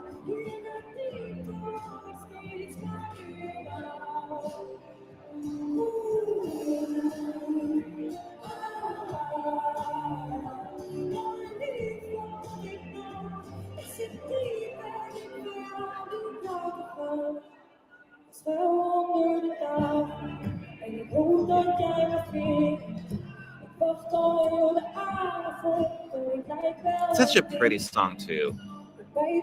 She's still standing in the same spot, by the way, so there's no movement going on her end. Just a lot of dark staging, white lights. They're not doing the cool effects anymore of like having the ooze with one light set and the ahs with the second light set. Just wanted to point that out.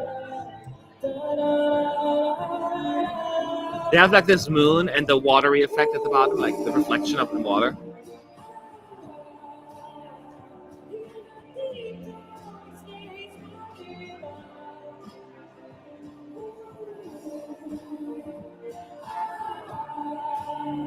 Those lights kind of dance still with the spotlights, with the ooh, go out, and then go in again. It's There really they cool. are.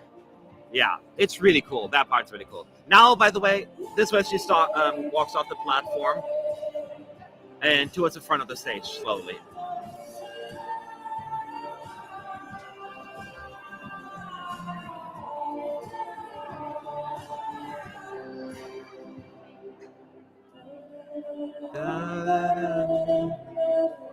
I will say everyone's bringing like performing tonight here.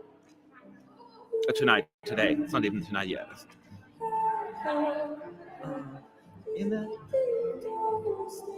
Oh, this effect is so cool. The lights, the line slowly disappearing around her, like evaporating almost.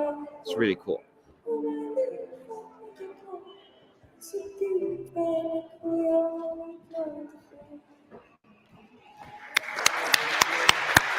I thought that was a good run through for the Netherlands. I know everybody else still listening. I live in the future.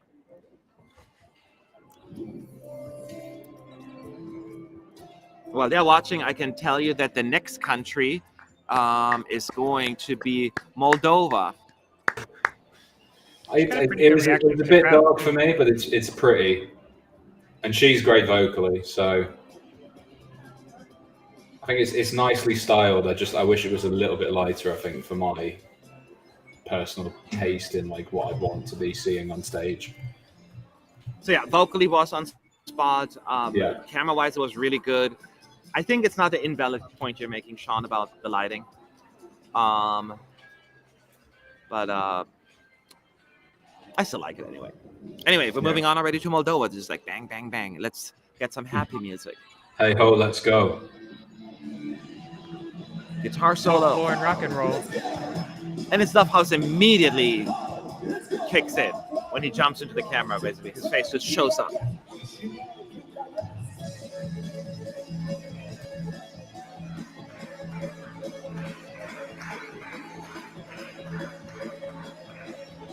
Oh, I can't help it. I just want to... I love this kind of music.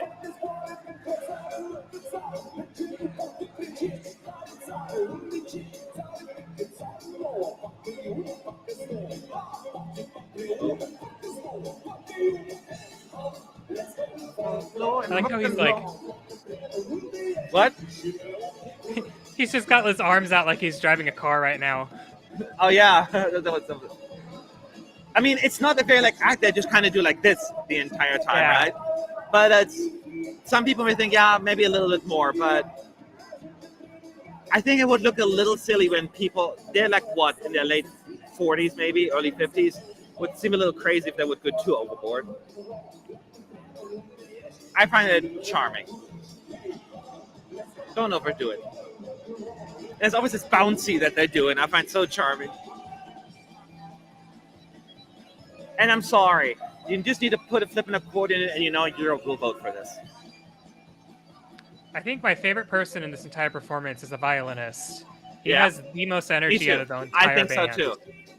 His grin is always just very infectious too. Yeah, and he's like kicking, he's jumping. Like I think he got the memo. The rest of them very contained for Zdub, which is weird. Yeah.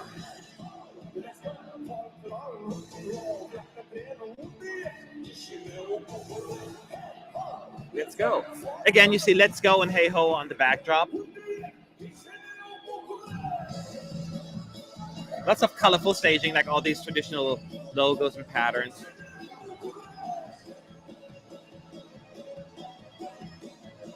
I don't know, just that like an awkward dance is just very endearing to me.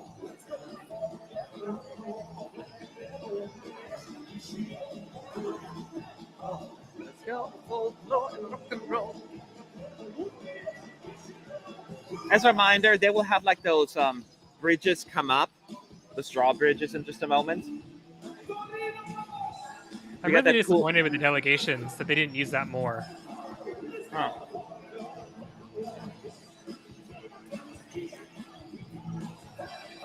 Let's go.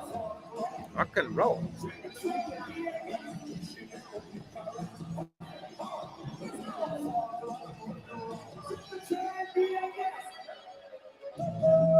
Oh, the bridges came up too late.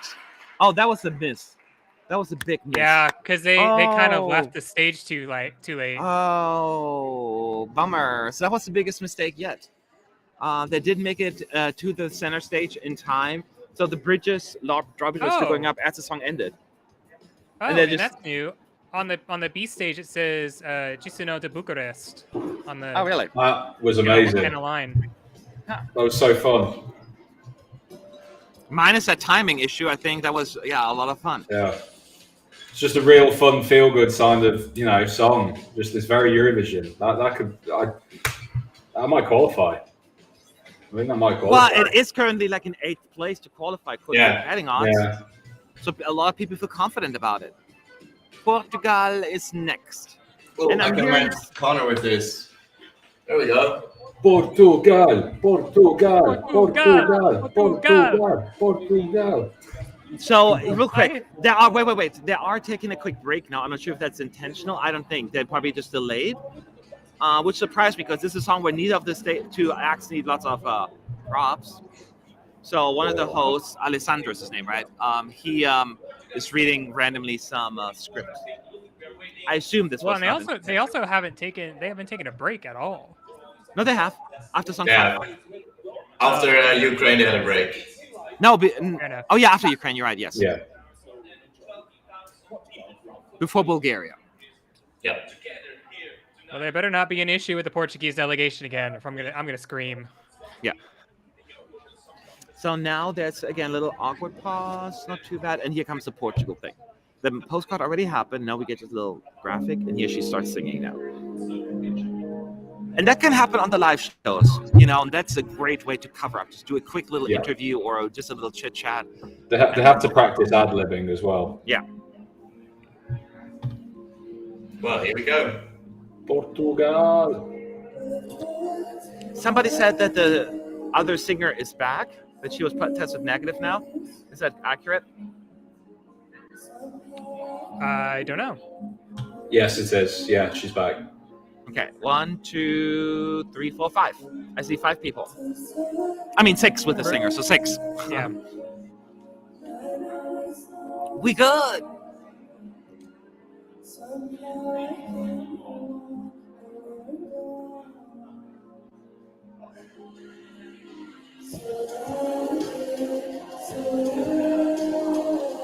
I can't wait to see this tonight with an actual audience. Because right now it all feels kind of like, where's everybody?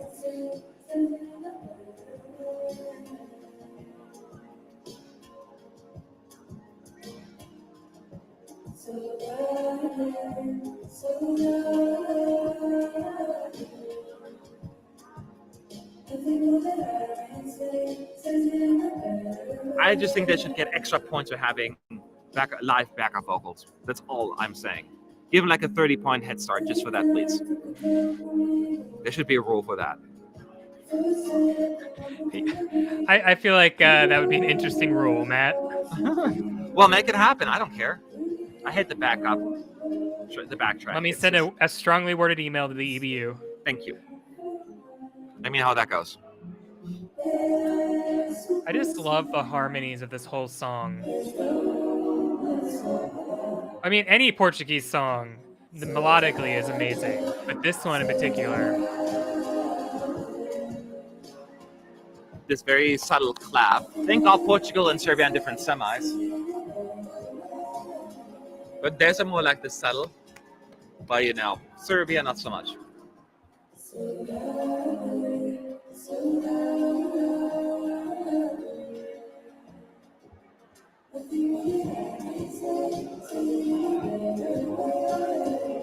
Well, what's so nice about this performance as well is that they play off of each other so well because, as Mauro had said in our interview together, like they are practically best friends. So it's not like, oh, Mara's up on stage with 5 random people. She's up on stage with people that like love and support her. And it really sells the emotion of this song.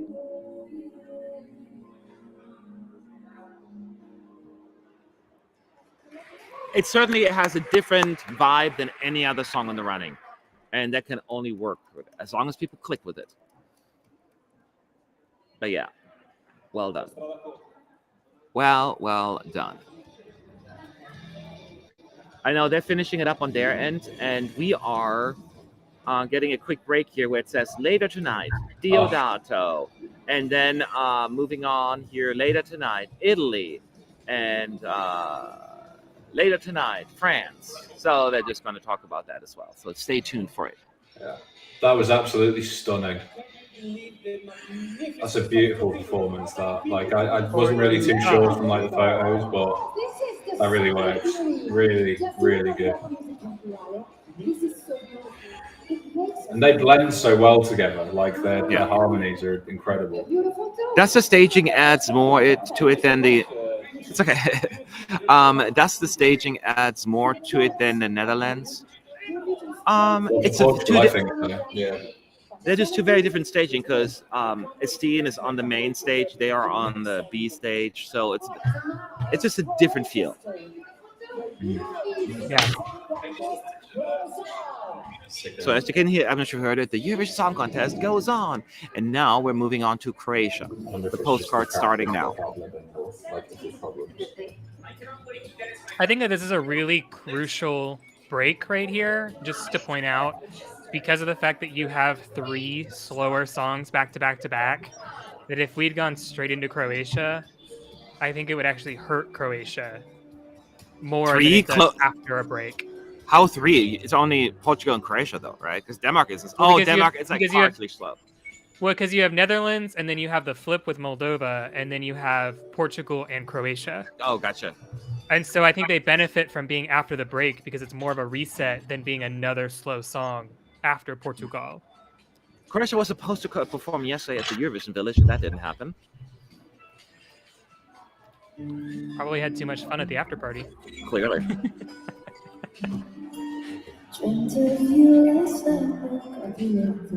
I'm not a fan of the opening shot. It's so dark. You don't even see her at all. It's just a blue light. Is that accidental? That's accidental. Oh, maybe not. They might be playing around. No, maybe they meant it because then it goes really bright. I mean, not really bright. Then you can see her fine. And we see the one guy as the interpretive dancer. That is interesting. Oh, no, that makes sense because they do the, okay. Yeah. In hindsight, it makes sense, maybe. Mm-hmm. And now you can see all 3 interpretive dancers doing their interpretive dance.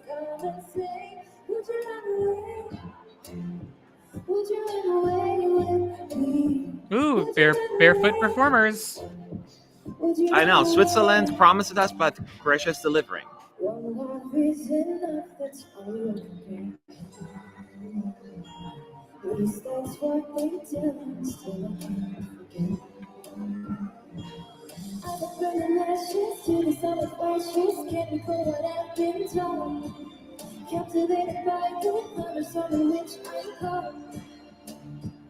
So now she's going to interact with the interpretive dance. Like she's walking with them a little bit.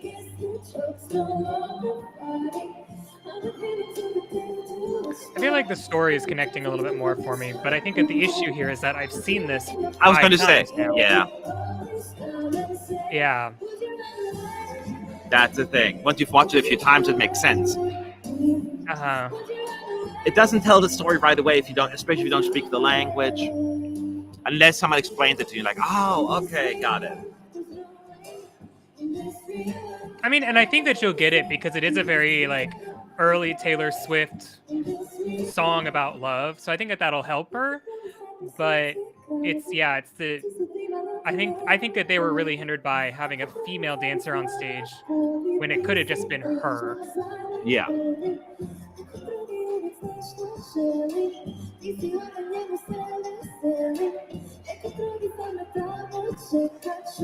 There's nothing wrong with the performance, though. What's that? Like I said, there's nothing wrong with the performance. Oh, I said the opposite. No, it's just the fact that I think that they missed that opportunity of storytelling. Visually looks great, and I love the Croatian. Yeah, every country should sing Croatian now. It's such a beautiful language. Even Australia. Yeah, even Australia needs to sing Croatian. Sorry, you get a 30-point head start then too. I feel like honestly, and this is personal preference, I feel like I always have enjoyed the Croatian version of this song more than the English one, and I feel like it might have gone over better at Eurovision if it was in Croatian. I think so too. I don't like the song title "Guilty Pleasure" anyway, but so it's a song title. It's whatever. The staging just doesn't really make sense to me. I don't know if that's like a sentiment that a lot of people share. Well, it's the like first just time gratuitous dancing, really, and not really like much. Yeah. Like I think Connor said something about storytelling. I kind of agree with that. It doesn't really reflect the lyrics that well. Yeah. Somebody's asking in the chat. That's like. I think the more you watch it, you notice that basically the female dancer is her shadow. Yeah. But I think the problem is that it doesn't make sense because she's not. I think if they were dressed together, that might be the difference. Yeah. They were wearing the same outfit. Satisfied with the show so far, everyone? Somebody's asking in the chat. Yeah, it flows quite well. Like I think there's been a couple of breaks where they've just been practicing ad-libbing if stuff goes wrong, but other than that, it's worked really well. And people asked, or someone asked before as well, if they're doing the San Remo and how does it feel? They're not doing the San Remo type of announcement. They decided to not do it after all. Anyways, it's Denmark next up, as you can probably hear. That's how it's gonna be. I'm not afraid of what's in front of me. You can't try me now. You can't stop me. And I will never let it go. I will keep up with the show. I'm not sorry. This is sorry. She sings it so well. Yeah, still so great. Like she captures you, captivates you. And then she's gonna wake you up. This is such a good moment. People will like this. At least the drummer didn't lose her sticks this time.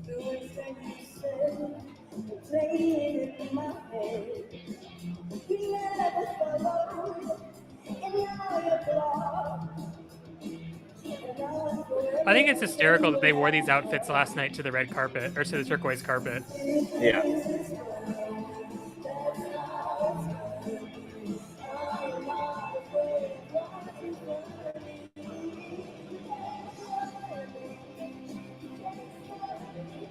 They're all just having a lot of fun. I feel like also they're all loosening up a little bit, which is nice. After like all these run-throughs, they're all more comfortable with what they need to do and where to be.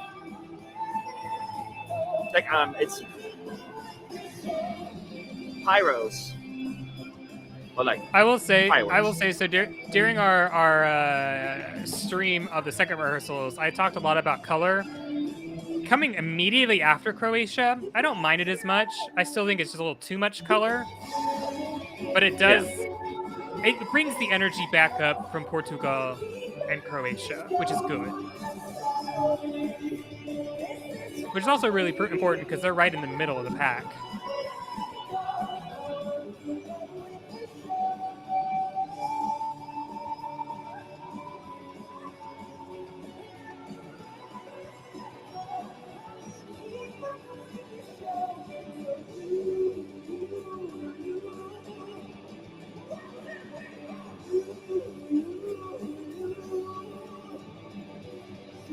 Try me.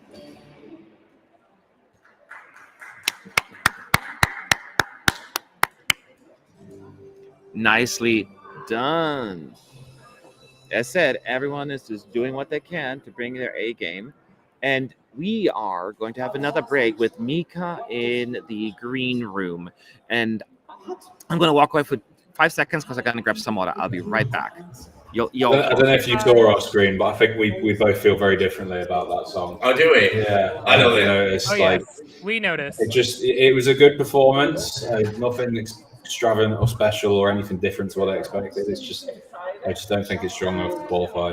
I love it. Yeah, it's amazing. I think you're wrong, but we'll find out, I guess. Yeah, well, we'll agree to disagree.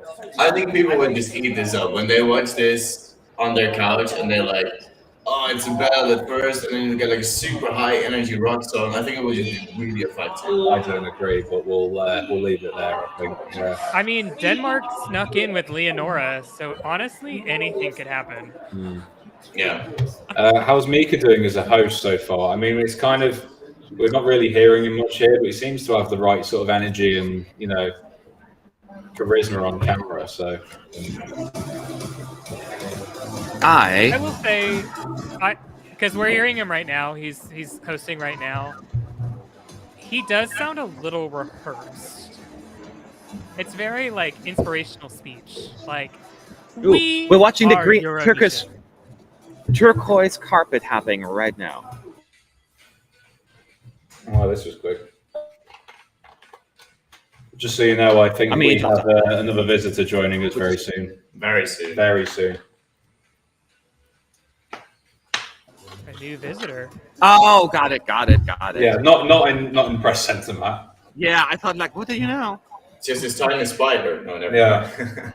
So we see all the acts getting a little like moment of glory here in the turquoise carpet. They're walking down the hallway, taking selfies, looking fabulous.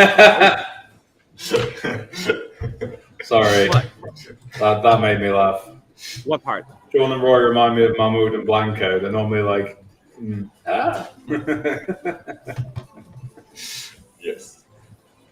I also like Tessa's comment of our three faces. Yeah.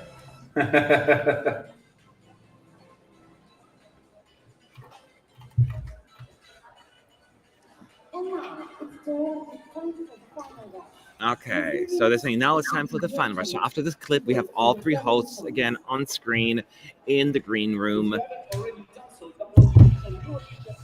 Now they're talking about download the Eurovision app now, and so you can vote, blah, blah, blah, blah, yada, yada, yada. I see someone. Hello. Look who we have. Fresh off the plane. Hello. Hi, Gabe. Hello. All right, so now it's Team Dutch versus Team GB versus Matt and I. Yeah. We've got like a Dutch British contingent in this room now. Yeah. I love how you all have very unique color shirts. It seems like red, yellow, and white. We look a bit like Lake Malawi, don't we, right now? Yeah, you look like Lake Malawi. Yeah. Hi, chat. Hi, everyone. Yeah, your fan club's here, Gabe. Yeah. It's great, honestly. No, when you did, honestly, it's like the good old days of last year when literally every time it was you and me. Every time we were on stream, there'd be like 4 people. There was one person who proposed to me every stream, and I thought it was special. And the same person did it to you when I wasn't there. It's the accent. It's great to hear another Brit, I've got to say. Yeah. It's nice. Sorry if my American is not good enough for At you. least But you we got to know move it's on funny if I say to something. Austria. You understand what I'm Austria is getting ready right now. So here we go, y'all. Yeah. I know people worried about the vocals. Let's see how she's going to do now. Fingers, toes crossed. Okay. He's going to warm up the crowds already.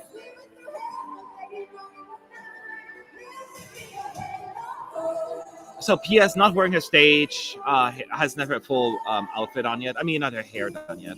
She doesn't have her evil Pippi Longstocking hair. Mm-mm. I want evil Piggy Longstocking back. Ooh. She seems like she's out of her light right now.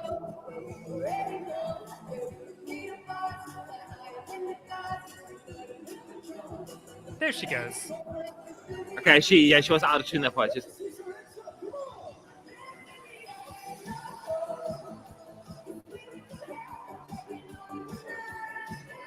But Lumix, just his energy is like, he's like everybody.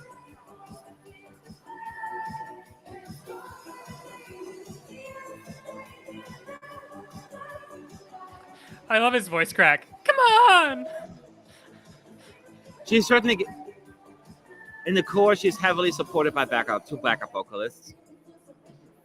But not in the verses. That's all her, and that's a little off. She's doing pretty good, though. I mean, honestly, doing pretty good.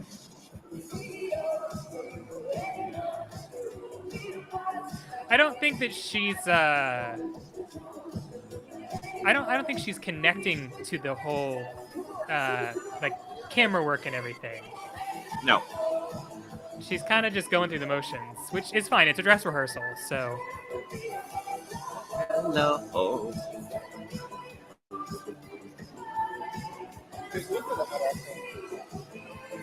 Okay. Everyone is so nice, just waiting to pass the TV so I can watch.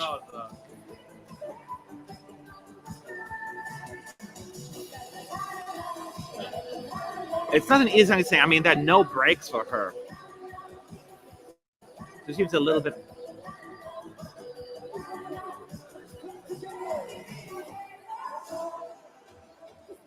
So every time they clap, the pyros come out. Yeah, as she performs, her pitch is kind of going a little over the place. Little lower. No, she's just getting a little under pitch a little bit.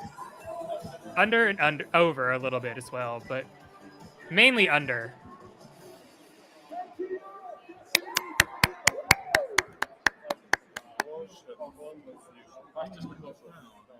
Yeah, it's really hitting right now. What's really hitting right now? Her notes. You're hearing her go off pitch. Yeah. In the final chorus. Okay. So it wasn't. Now I know. I don't know how it comes across. Wait. Quick. It sounds different when you hear it echo here in the press center than when you actually hear it over a speaker like Connor and the rest of them do. And if I can catch it up right now, it was not her best performance. I was like, she can't. I'm sorry, but she can't deliver this song live. I was saying I was hoping. So disappointing. I was saying I was hoping that she was just strained or something. That there'd be something like in the previous runs we've seen, like she was just unwell in Israel or something like that. Yeah. And I wanted to give her the benefit of the doubt as much as possible. And who knows? Maybe it'll be better later. It looks very good. It looks Don't get me amazing. wrong, but like it's just the vocals. And Lumix delivers as well as the DJ, but the vocals are. They need to fix the camera work. Yeah. So real quick, there's another awkward pause here right now because Iceland is up next. The postcard came, but they were not ready for the staging yet because clearly it takes them too long to get the ring off stage for Austria. So now Alessandro, once again, poor guy, has to improvise and talk about his grandmother or something like that. So he's back in the green room. His grandmother. I don't know, someone or something. Is it meant to be like this? Yeah, I think they're practicing ad-libbing. Yeah, it's like a first run through, so there's going to be some issues here and there. No, and I will say actually, this has been a pretty good run through. We have seen where like super duper long delays. And I see the girls of Sister already on stage, so they're ready. So if that's going to happen, it's not a big deal. I remember watching the first rehearsal, dress rehearsal of in Netherlands, and that massive like 10, 12-minute delay that happened. Yeah. The Raw Ammunition made me way more nervous than I'm feeling right now here. So, and they put together a good thing in the end, you know. So It's like on the side, you see where the sign is on the side. okay. This is my Now the first time calm watching after the this. storm from Austria is the three sisters and their brother from Iceland. They're Oh, I so love these like outfits. likable. Oh, I can't. They're just happy to be on stage, and the song was fine to me. But as soon as I took the stage, I was like, okay, I need this in the finals. Oh yeah, I've had this in my top 3. I know I'm a little ambitious there, but I think that this is an amazing song. And they've got the environment right. That's the important part. And we said during last rehearsal, they were ready. Yeah, I've always said that this song is very much like Carousel, and where Carousel with Latvia went wrong is that they couldn't figure out the atmosphere of the stage. And this, they figured it out, and they really are moving the story or the song along visually. Yeah. And it's just a vibe. They have like this, you know, they're just so comfortable on stage. It feels genuine. It doesn't feel forced. It's just simple, but effective at the same time. And they find the right mix. I think as well, it staying in Icelandic is what really helps this song. Yeah. It adds some mystery to it. It adds some, you know, it's... Exactly. The woman in the center, she's wearing sunglasses right now, which she will obviously take off later. Or at least she might not. She didn't have them before. You never know. I think it's just adorable that bringing the brother on there as well. So it's like a family reunion on stage. It's just, you know, love that.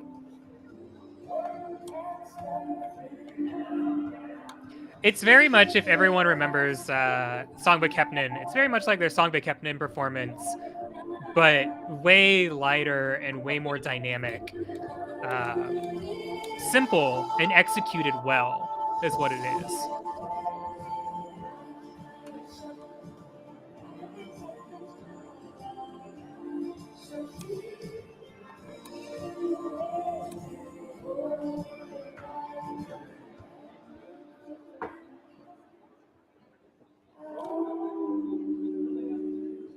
Oh, so beautiful. That's a really pretty arena shot. It's just everything like this performance. It's just those LED so backgrounds. Charming. Oh, that's beautiful. I feel like everyone's going through now. It's just That's really nice. I really like that actually. That was sweet, but like I worry about like, is it going to be impactful enough for people watching at home? Like, are enough people going to go for it televote wise? this will be the song I take a nap to here in Australia because not wake up until 6 a.m. Well, I know Australia always a different story in your timing. I'm so excited. Poor Australia, Yes, we but haven't seen this yet either, so I want to see what like the hype is. we're moving on to another fan favorite, which is Greece. Any Greek in the house? Amanda, ready to wow us again, I'm sure. Let me see your ladder in the chat.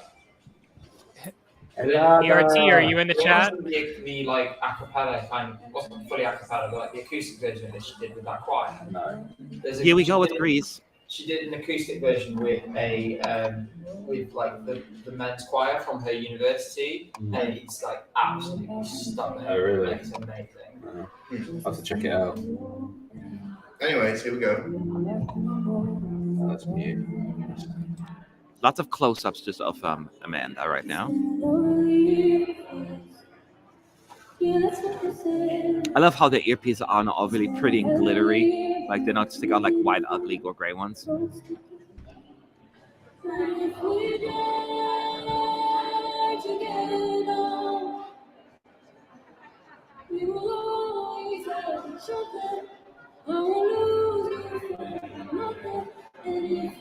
So beautiful. Now, Listen.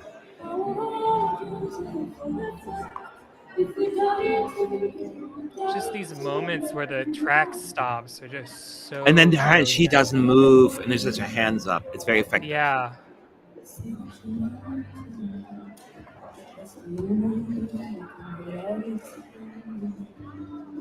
It's so like that effect where that melts is just so powerful. Oh, now it's even more dramatic, the melting effect. The entire floor is now melting. Like that was way better.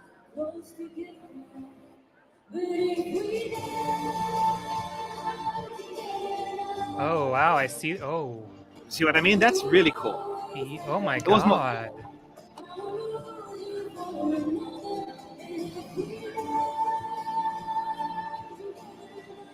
And with the backdrop, the lost Romeo and Juliet feel is just.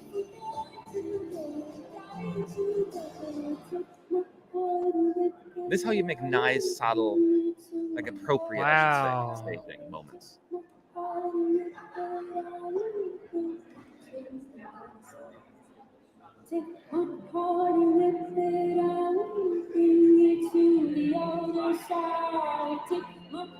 Like even her shadows are being utilized effectively.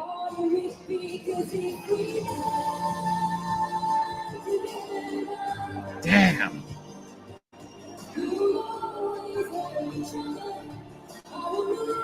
Damn.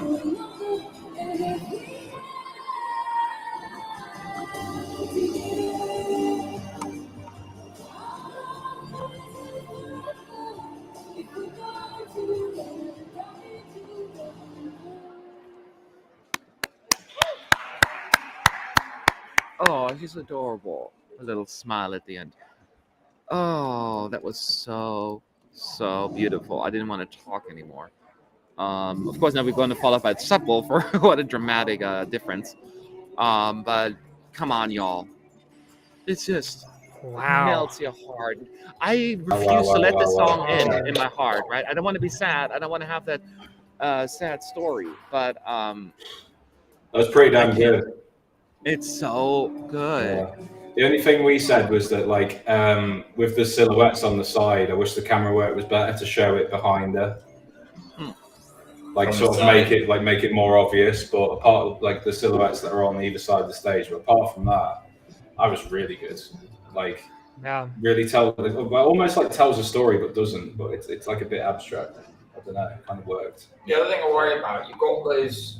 Bright, the final chorus that there's really bright white lights, it completely washes her out. Yeah. Because you know the way she's dressed is completely in white as well, and the chairs on the stage are all white.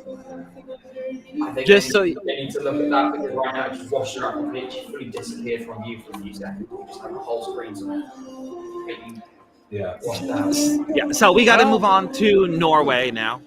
We can talk about the rest staging to another blue staging. Yes. And we'll answer some of the questions in the chat after it, because we're the second last song now, right? It just goes really fast. We cannot answer all the questions, but we will have plenty of time in just a moment. Remember Andy, I like your taste. Andy said we have the same top 4. Oh, really? Apparently. Somebody's asking in the chat, yes, the Netherlands has rehearsed already. We're already done with all songs, almost. Well, except for Armenia and Norway, yeah. Yeah. There's another big contrast, Greece and Norway. And those who have not seen any of it, think of the Norwegian national final, just adjusted to the Eurovision stage with like cool overlays and effects. But yet not a single banana. Which I'm thankful for. I mean, besides the text, banana. Yeah. It says yum yum. I'm glad they're not going this. I love my favorite is Ashton. He's just kind of going like this. Look at banana. Very subtle, but very fun. I feel like we're going from a jury favorite to a televote favorite, like back to back almost. Oh, yeah. No, I've come to terms with the fact that this is probably going to be top 3 or 5 in a televote. That top 5, top 3, I'm pretty sure. Yeah, I mean, I think it just depends on what happens and who qualifies, it would be between 3 Oh, to you mean 5, in the yeah. finals? I thought you meant in the semis. Yeah, in the final. No, in the semifinal, no, this will probably win the televote, if not come top 2. Yeah. I'm not stupid. I'm kind of stupid, but I'm not that stupid. I'm not that stupid. That's stupid. Hear the pyros coming in.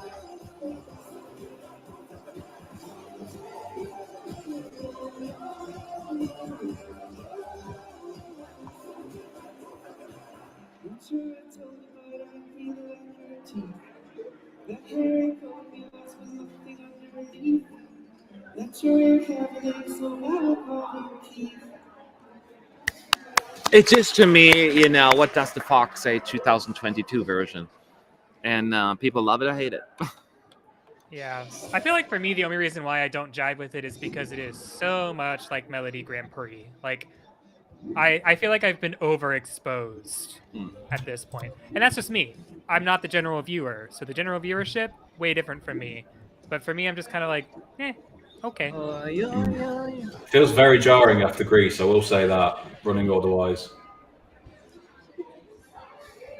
I can see that, but they appeal to two very different crowds, which is not a bad thing per se either. Yeah. Now, obviously, this happened a bit last year as well, but I've seen quite a lot of random like far shots which don't enhance anything, right? You just got some camera in the back of the arena and you just sit on it for a few seconds and we can't see anything. Just look, there's some flashing lights and the song is being sung in the distance. Yeah, Cyprus was really bad for that. It's not useful. I don't get why they keep doing it. Presumably, if I was the delegation, I'd be tearing my hair out, being like, please get rid of these stupid wide shots that we don't want. But they requested it. So, real quick. This is a planned break here right now with the two gentlemen hosts, Mika and Alessandro, sitting on the stage B, just chatting a little bit, even though we only have one song left. But it's Armenia. I think it's hysterical because they had it zoomed out a little bit too far, and there's a giant star sticker with Mika's name on it that he's sitting on. Oh, really? Mika, make sure you sit right on it. Yeah, because you know when they set the stage, well, I guess people may not know this, but when they set the stage, a little white circle with the artist's names appears so that they know where to stand. Very much like that, but since it's not LED, they just stuck a sticker on it, and they're like, Mika, go there, or Mika, go there. They just threw some coins in the water, by the way. Like wishing well kind of thing.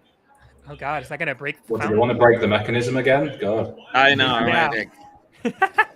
It must be a coin that's stuck between the gears of the sun. That's why it's turning slow. What if they throw it too far and hit like a techie on stage in the eye or something like that? Just like... Oh, I don't even. Again, I get to go to another break. So people are asking right in the chat, very excited about the jury show. The jury show will start at 9 p.m. Central European time and will be live around 8:30 to start the chatter. So make sure to grab your snacks, grab your drinks, hide your kids, hide your wives, and then be here and enjoy the show with us. And don't forget to grab a towel. Let's come together. Well, that's semi too. But yes. But yes. Grab a towel and let's come together. Oh yeah. Okay, here we go with Armenia. Enjoy it, everyone. What do you mean? What do you mean? Guys, Armenia. Yeah. Shush. Yeah. Get your mid. Come on.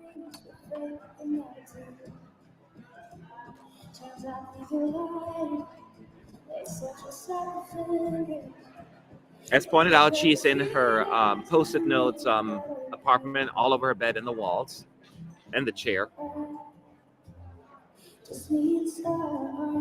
She plays the guitar until this moment. And it did go really up with the budget and gave her a rug as well.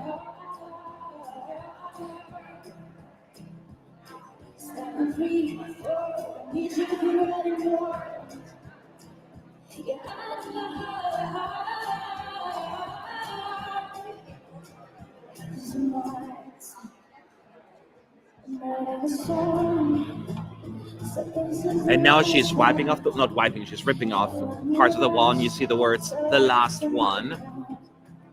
Then she runs to the other side, jumps on the bed, rips off some of the papers, and it says, June 22nd. During that entire time, you do not see the audience. It's like you're in your own little room there.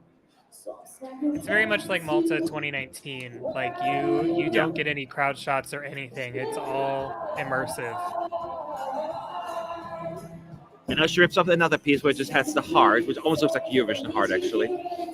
She's been slower. In the rehearsal, she was kind of just ripping them off, and now she's kind of like pulling them off slowly. Joy was worried that she's not going to get there in time, and now she has it down the timing.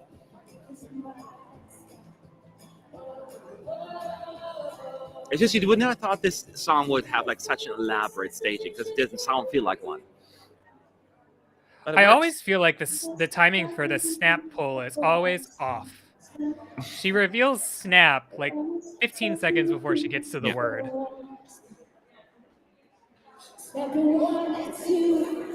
And now she rips off that wall, and there's a big circle. And now she walks towards but now we can see the audience. Like, so we do know that she's not elsewhere.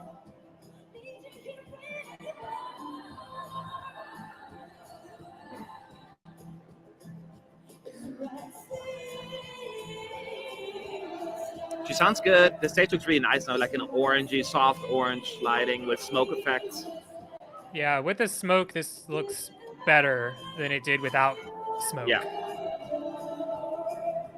I would say that needs to be a little bit cooker. You can still see the wheels and all that stuff, but it's fine. And this is nitpicking stuff.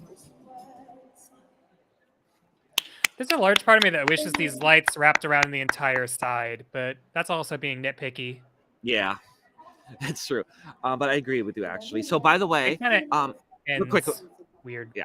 I just want to let everyone know in the chat, we still have Italy and France performing as well, even though they're not taking part in the semi, up for a vote, but they still get to rehearse because they're going to have those clips up as well.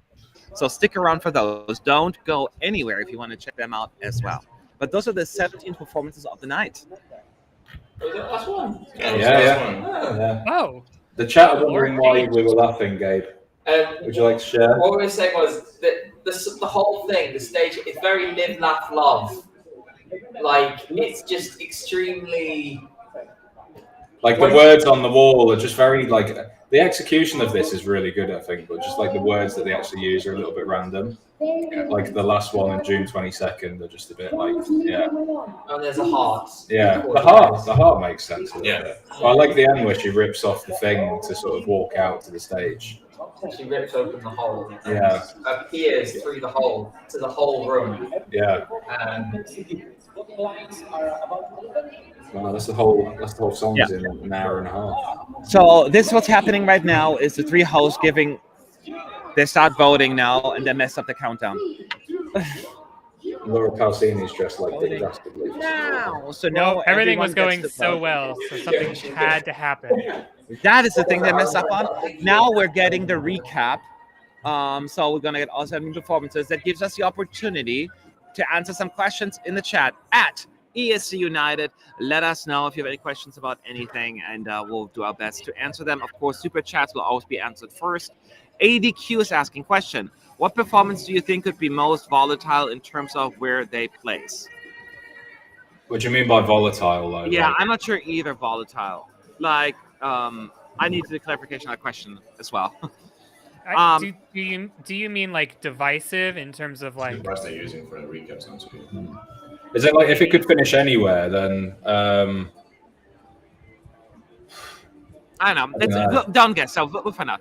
Next question, NGP. Gabe, what is your opinion on Greece's staging? So I think it's mostly really good. I really like the sort of the chairs and then the sort of melting effect from the chairs. She makes a really good connection with the camera. She, some artists just don't understand how to do this, how to have like a chemistry. But she gets it. Most of the camera angles are really good. There are a few things that I'm not sure about. Like we said before, the sort of silhouette thing on the back, it's off on the side of the shot, so it's not the focus. Yeah. It's this whole device that they've clearly put a lot of thought into, but the angle is completely wrong. So I'd move the camera angle around so you've got her in the center of the shot and the silhouette behind. The only other thing I'd say is in the last chorus, the lighting needs to change, because right now it's watching her and the whole staging out completely. You straight up lose her from the screen for a few seconds. You just have white light which is shining straight into the camera.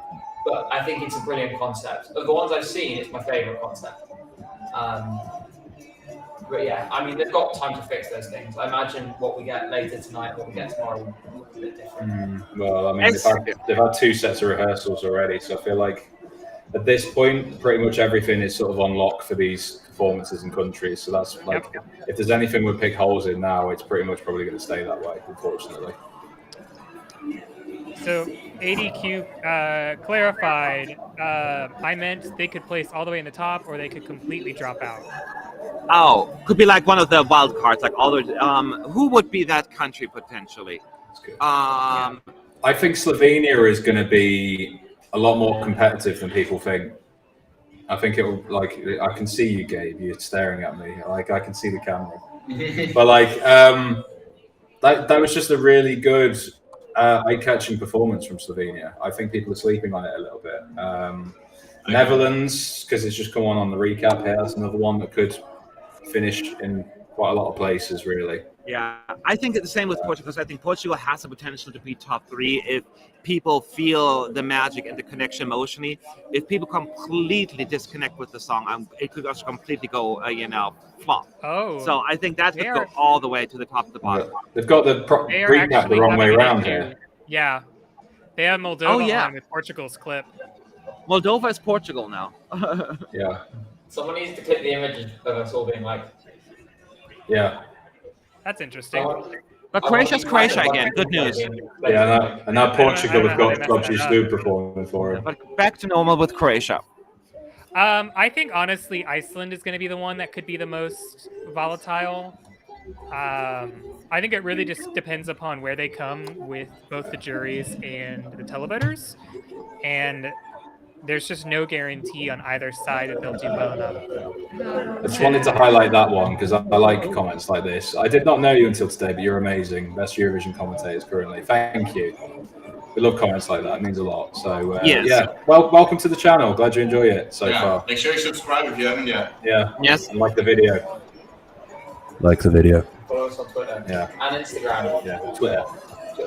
Which countries do you think?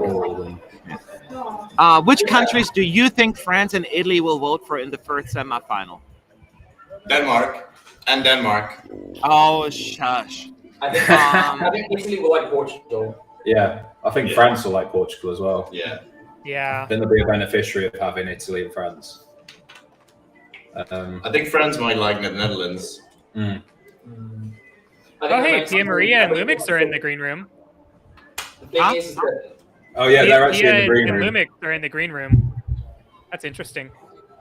In the green room, not the in press green center, room. Matt. Sorry, my brain was. Subwoofer was there as well.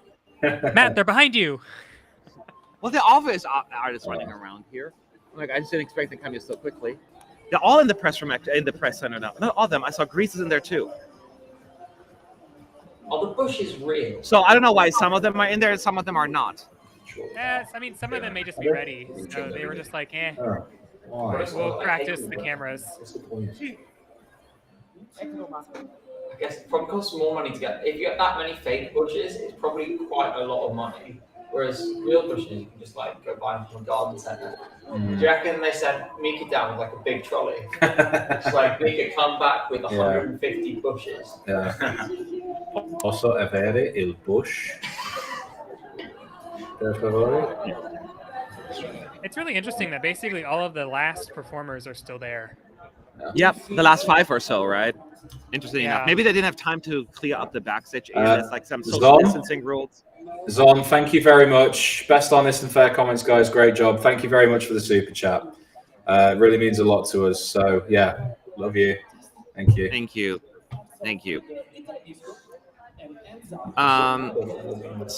Once again, as a reminder, we still have Italy and France rehearsing in just a moment. And then tonight, 50% of the results will be decided technically, as the juries will cast their votes. And before you start, no, the fake results that we get at the end of the evening are not how the juries voted. So we will not find out until after the grand final what their votes were. So don't get too excited, but we still love the fake results. So we are moving on to the interval act. Lots of drummies, lots of neon Very lights. awkward transition. What? The transition from the announcement to the actual interval act. Well, it happened, but don't you explain what's happening on the interval act then, Connor? Well, no. So they just kind of like left them there on stage for 15 minutes. Oh, to kind of I thought you said my transition. No, like the actual Fine, transition whatever. from the production standpoint. Even the I do. camera work for the Oh, interval act is a right. little shaky.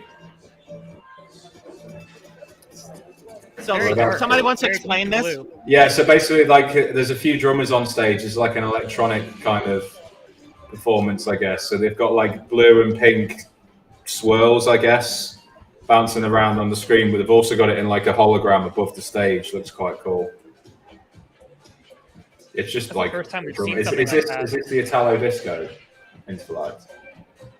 Might be. A bit unfair to that sample for the 2 songs.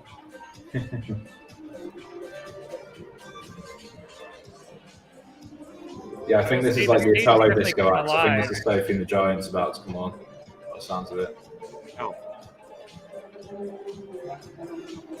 I think that's one of their songs. I think. Wait, without That sounds being good. to criticise too much, having watched, seen all the rehearsals last year. So, there's a lot more also as a reminder, somebody mentioned it in the chat. We do have Diodato also performing Fire Amore. So Roy and I are especially excited about that one because we both loved the heck out of that one last year. Finally, he gets his shot. Yeah. So, This is giving me mad like Olympic ceremony vibes because they keep flashing like figures in the arena. okay, so you get a lot of drums then, I guess, and instruments, the piano. Do we know that guy playing? I feel like I've seen him before. I think it's Is it Stardust? I've seen him before. It's the Italian disco DJ.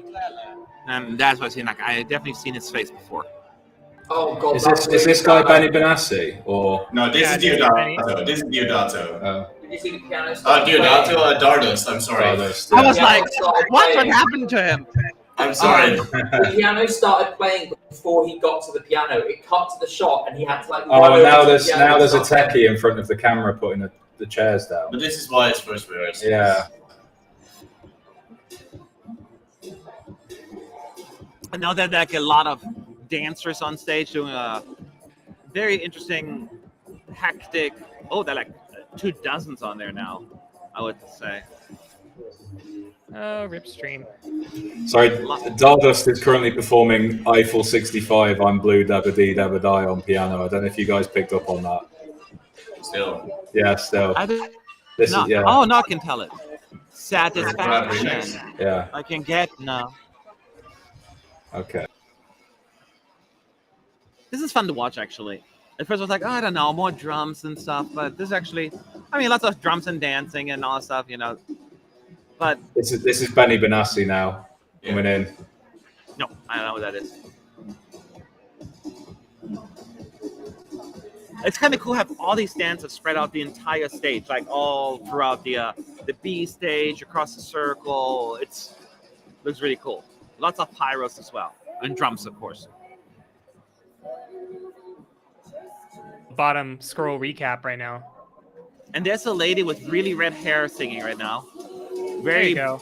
bright makeup, white, but That is Red Sophie hair. and the Giants. he's Sophie in the what? Sophie and the Giants.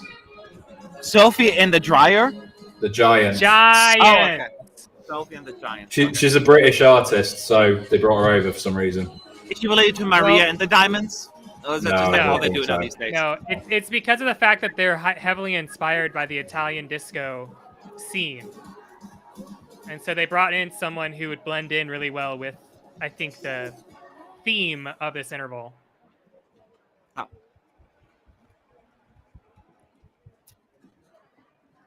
That's what I thought they said, Sophie and the Dry. I mean, that's a stupid band name. But hey, who am I to judge? So now the interval act is over, and we get to move on to. It still says the voting lines are open, and there's a really odd long shot of a guy in the press just kind of on his phone. And now slowly the hosts are walking on stage, where the dancers still stand in position. That's a bit of war. Was that the end of the interval act? Because that seemed really short. Yeah, I think so. Yeah, Wow. but you also have Diodato coming on too. Plus, There's then they also some have, awkwardness going on right now, though. I don't know what they this also, is. They also have France and Italy that have to perform, so that's part of the Oh, interval. Laura Pausini. She wasn't there on time. The two guys were there, but they were still on her. And she's like, but she's wearing a different dress. Changing now. It's again? Purple. Yeah, purple. My lord. She's pulling a Festival de Kangas. Laura, this isn't the grand final.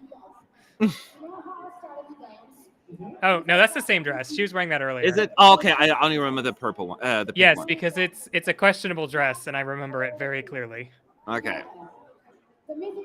Thank you so much, Darren M, for your super chat. Thank you. Always very much appreciate helping us out. Hey guys, on holiday in the Norfolk Broads, watching you 24/7. How can you? We're not on at night. But I get what you're saying. Or are we? Fantastic, superior coverage as always. Sean and Gabe, I really think it's coming home. So we gotta Home! No, sorry, we were just laughing at the way you said Norfolk Broads. Norfolk. Norfolk Broads? How do you say it? Norfolk Broads. Is that what I said? Norfolk Broads? Norfolk. Norfolk. Yeah, there you go. That was a Yeah. joke. Thank you for the super chat, by the way. Words. Yeah. It's coming home. This is an interesting. It's not really. Not again.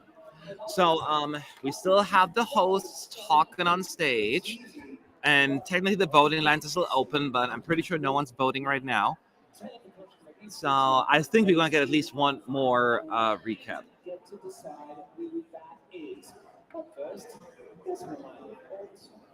So far, though, the show, especially for the first rehearsal run-through, it's going fairly well. Oh, they're doing a really odd, awkward dance. Okay, here we go. Yeah, it comes. The recap. So this is another opportunity to ask your questions. Anything, throw it out there at ESC United in the chat. I probably should find another desk tomorrow. There's too much commotion behind me. I'm going in a different corner tomorrow. But yeah, any questions you may have at ESC United, let us know. Do you think the chances of Steen getting top 5 increased or decreased by now? I'm letting you off the hook, Roy, because, there's a bias. What do you think, Connor? Sorry, we missed that question. I said, do you think chances of Steen getting top 5 increased or decreased by now? I mean, I- specifically in this semifinal, I don't know, because she has so many other ballads to contend with. I think that she'll come very high in the jury. I don't know how she'll fare in the televote. When it comes to the grand final, though, it's way too open to call. Yeah. I'll say I don't think the Netherlands will finish top 5 in the final this year. I just think the competition's too strong, unfortunately. Yeah. As a Dutch, I think there's no shot. I'm sorry. No. She'll qualify. She'll qualify, definitely. But I think like left-hand side for a Dutch song would be a brilliant result for the Netherlands. The Netherlands Like, wouldn't feel it like that, though. Well, They'll be like, oh, we only ended that place because we ain't singing Dutch. We're never going to sing in Dutch anymore. Is that what people in the Netherlands actually sound like? Yeah. Yeah. Oh, we're never going to participate in Eurovision. Next question from Pavel B. Do you feel juries will have a much higher impact on who will go through this semi compared to the second. It's very few public favorites like Ukraine or Norway are likely to grab most televotes. What do you guys think? Yeah, I've been saying for a while that I think semifinal 1 is going to be way more open. And when I say open, I mean like the gap between 10th and 11th place is going to be way larger than in semifinal 2, where I think that gap is going to be a matter of a couple of points. You know, somewhere between maybe 3 to 10 votes is going to be the difference between qualifying and not qualifying. Where I think in semi 1, it's probably going to be a gap of somewhere between 10 to 20 to maybe 30. It just depends upon, again, who shows up to vote. But there are, like you said, there's way too many people in here for it to be. Let me put it this way: there are a lot of songs in here that I don't think are going to get a lot of support. That's how I'll put it. I think for me, probably yes, the jury's going to have more of a say. But this doesn't feel as much of a bloodbath as semi-final 2 for me. I feel like there's more defined sort of qualifiers and non-qualifiers from the feel of this show. It might feel different when we get to semi 2 and we get the full flow. Which, by the way, everyone, well, Gabe wasn't here, so he cannot do it, but everybody else, they're going to send me your work on your predictions right now, by the way. I need them shortly after the show. I'm going to grab a piece of paper then. Yeah. Gabe can't because he hasn't seen it, but everybody else, start predicting now. Should we cover it for a bit? I haven't done mine yet either, to be fair. I mean, you have a little bit of time. I just want to have them out in due time. I still need to do a poll, right? Anyway, so, you know, for these wonderful people to have a say. So, by the way, we did something very different yesterday. I've done it a couple of years ago.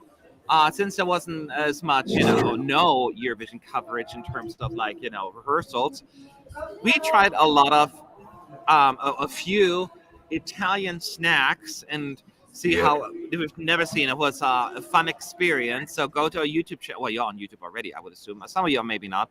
And check it out because there were some very interesting experiences, to say the least. Yeah, you can say it's a fun experience. It was a bit of a mixed one for me. So he's a picky eater.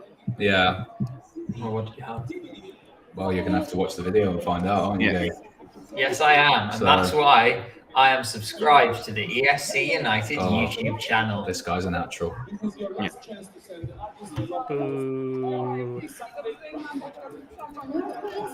All right, so the what you call it? The recap's over. We have the three hosts again talking. Let me listen. Anything that they're saying is not like out of the ordinary, like crazy, unique. It's just what you kind of expect. Because a lot of people are worried they're going to the Italian way, where everything takes super long. But it's very, very like familiar to what you've seen in the past in terms of setup and dialogue. They have a 30-second timer in the upper right left corner, and Mika is way too excited about that countdown. He's like pointing at it. 5. Oh no, they're counting in Italian now.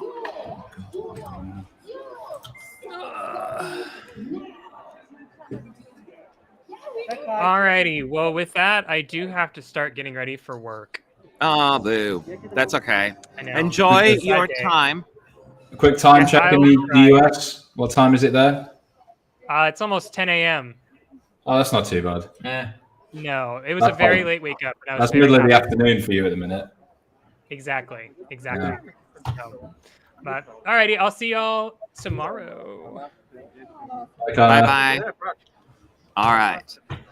Now we're gonna have another shot of just Mika alone on stage, about to announce something, but they're just figuring out the camera angles and stuff. This, by the way, in case you're wondering, it is super duper normal. It happens every time. So this is nothing out of the ordinary.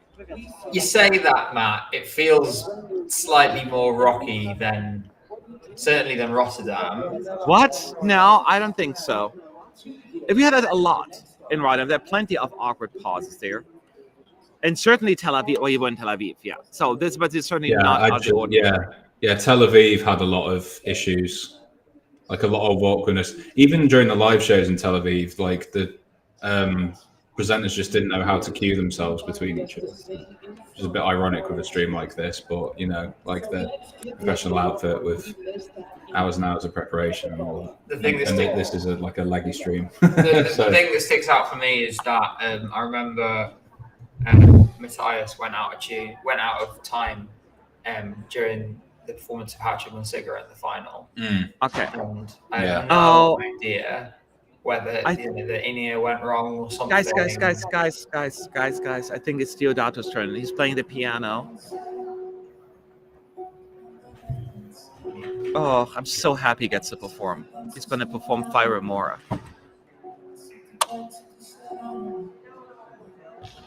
And somebody's walked past him on stage. Like, can you even not try not to be in the shot? They didn't even try to stay out of it.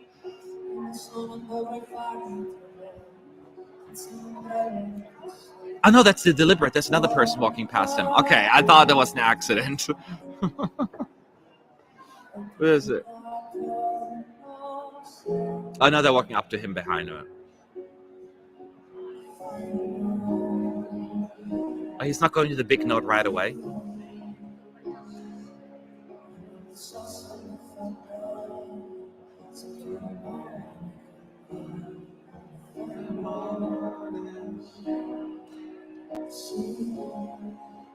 This is the perfect song to me. It's perfect. There are like more people walking past him than walking away. But it's just one long shot on him. There's no camera, changing camera angles. Now he gets up. He's wearing purple with silver dots, the shirts. Oh, and they're all frozen, the models or dancers on stage. They're not moving. And there's smoke effects.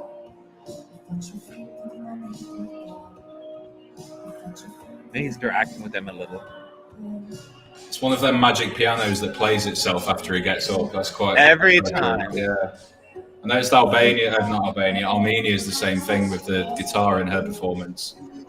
It just carries on playing when she puts it on the bed. You said Albania because you saw that presence. Oh, I think Albania will qualify. Like they're all making really weird dance moves now.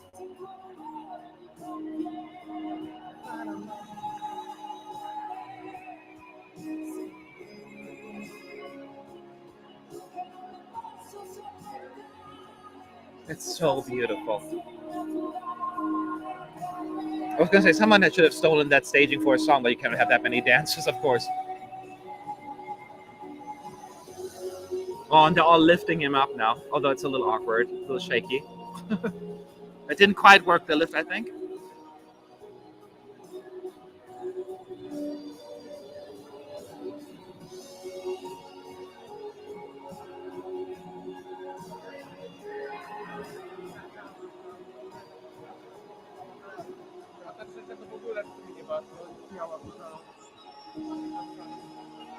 Oh.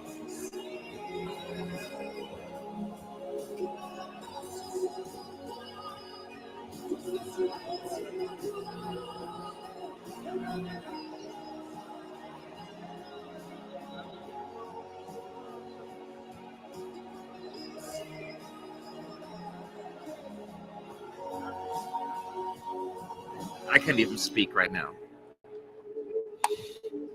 I don't know if you noticed, Matt, the stage is moving. Oh, yeah. The stage is actually moving. They're turning Well, of course I do it for the interval act, yeah. How come he gets to do that? No, but the issue isn't that the stage can't move. It doesn't fit fast enough. Yeah. Because they have all the time in the world. Look at that. The stage is moving. Yeah. But I didn't even notice because I was just so mesmerized. Yeah, Deodato healed the stage. The power. You know, you can even see it for the first time. We actually see the stage like not in that position. Like you see all these different rings in different positions. The plot twist is it's now stuck like that. Everyone's gonna have it like that for the performances. Don't. Like half. Wait, Yeah. Eurovision Confidential. They sound like old clips. I cannot think the see what issue they're was saying. is that it Hang just on. took too long to move. Yeah. Okay, it's the issue.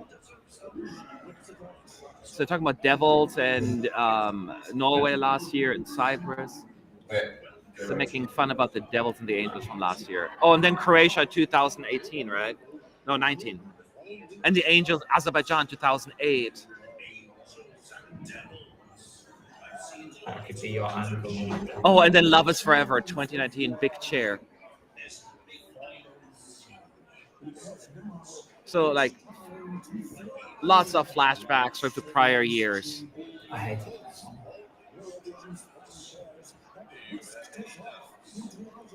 And then some random ones here from Moldova 2016, Australia 2019, Zero Gravity. And then Nathan Trent from Austria standing on his moon, and Ireland with a hot air balloon. Oh, Hussey. That was so good. Yes. I miss Lucy. Honestly. Oh, and San Marino, of course. What?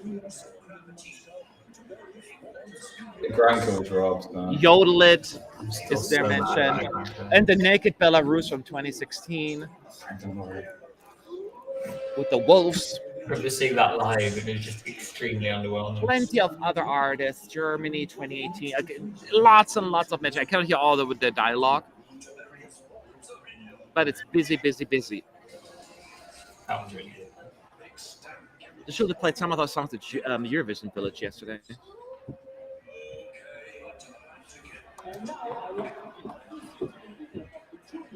Oh, now they're going to introduce the Junior Eurovision winner from Armenia. She's actually there.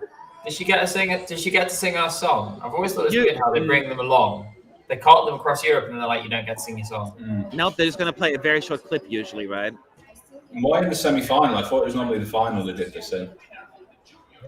Like she was barely allowed to take, because she looks like she's 16 now.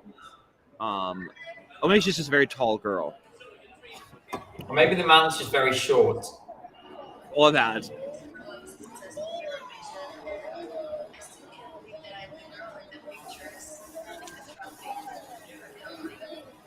That was a nice moment.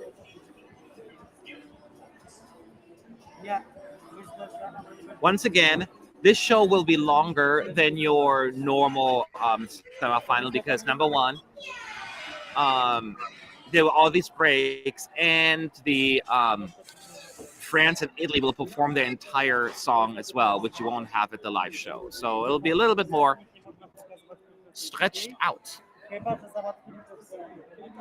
Fai d'amore. Chi.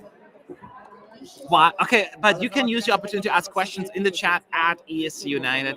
Why I didn't see a live footage of you at the red carpet event? Because everyone has a live footage. We didn't go to the red carpet event. We've done that for years, and there's just very little value for us doing live coverage. And there's a live stream to begin with the official Eurovision.tv. Is it helpful having Mika there as a native English speaker? I think they're all holding their own. I don't see anything like the other hosts aren't struggling with their English, right? No, I don't. I think Laura Pausini's probably like the least comfortable with it, but they're fine. Yeah. So, who in the arena taking pictures for your Twitter? We just have friends doing it in there, helping us out. It's Melanie. She runs very fast. Yeah. I just do like this. Yeah. What do you think about all the errors of presenting beautiful lady at the red carpet made with all the ESC data yesterday? We were sightseeing yesterday, so we didn't see it. I've read some of this. Was this like she said that Greece was best result was 10th in Rotterdam or something like that, even though they won? And some other stuff. The Netherlands first participated in 1964. Yeah. Greece is on Greece. I'm sorry, somewhat Greece. France is on stage right now, talking. Because I do a quick interview with the Big Five, or whoever votes in this. So France and Italy are voting in this one. Therefore, they get the quick interview, and then they get to perform. And you will tonight. They'll perform again. For the live show, you'll only see like a 30-second snippet or so of it, or a minute. I don't know how long.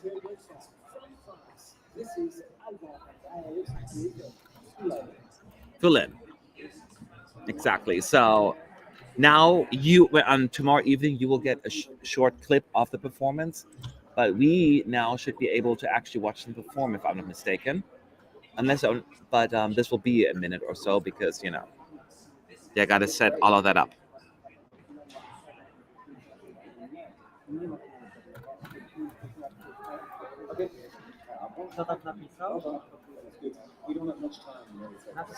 He's like, we don't have much time. He ain't wrong. He ain't wrong because I need to eat. Winner of semi-final 1. We're gonna do our predictions coming later today, so you'll get that. So we're not gonna spoil that yet. Plus, I don't have everyone's votes yet, including mine. So all good. Considering Serhat qualified with a lackluster vocal, does Austria still have any chance to go through?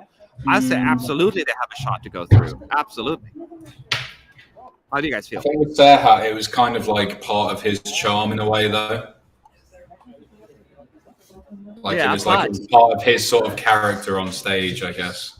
True, but I think the song Austria is probably more popular than what Serhat would have. You know what I mean? So it may balance it out. Who knows? Yeah. Is the show dragging, Matt, would you say? No. I mean, the only thing that drags is the little pauses for rehearsing.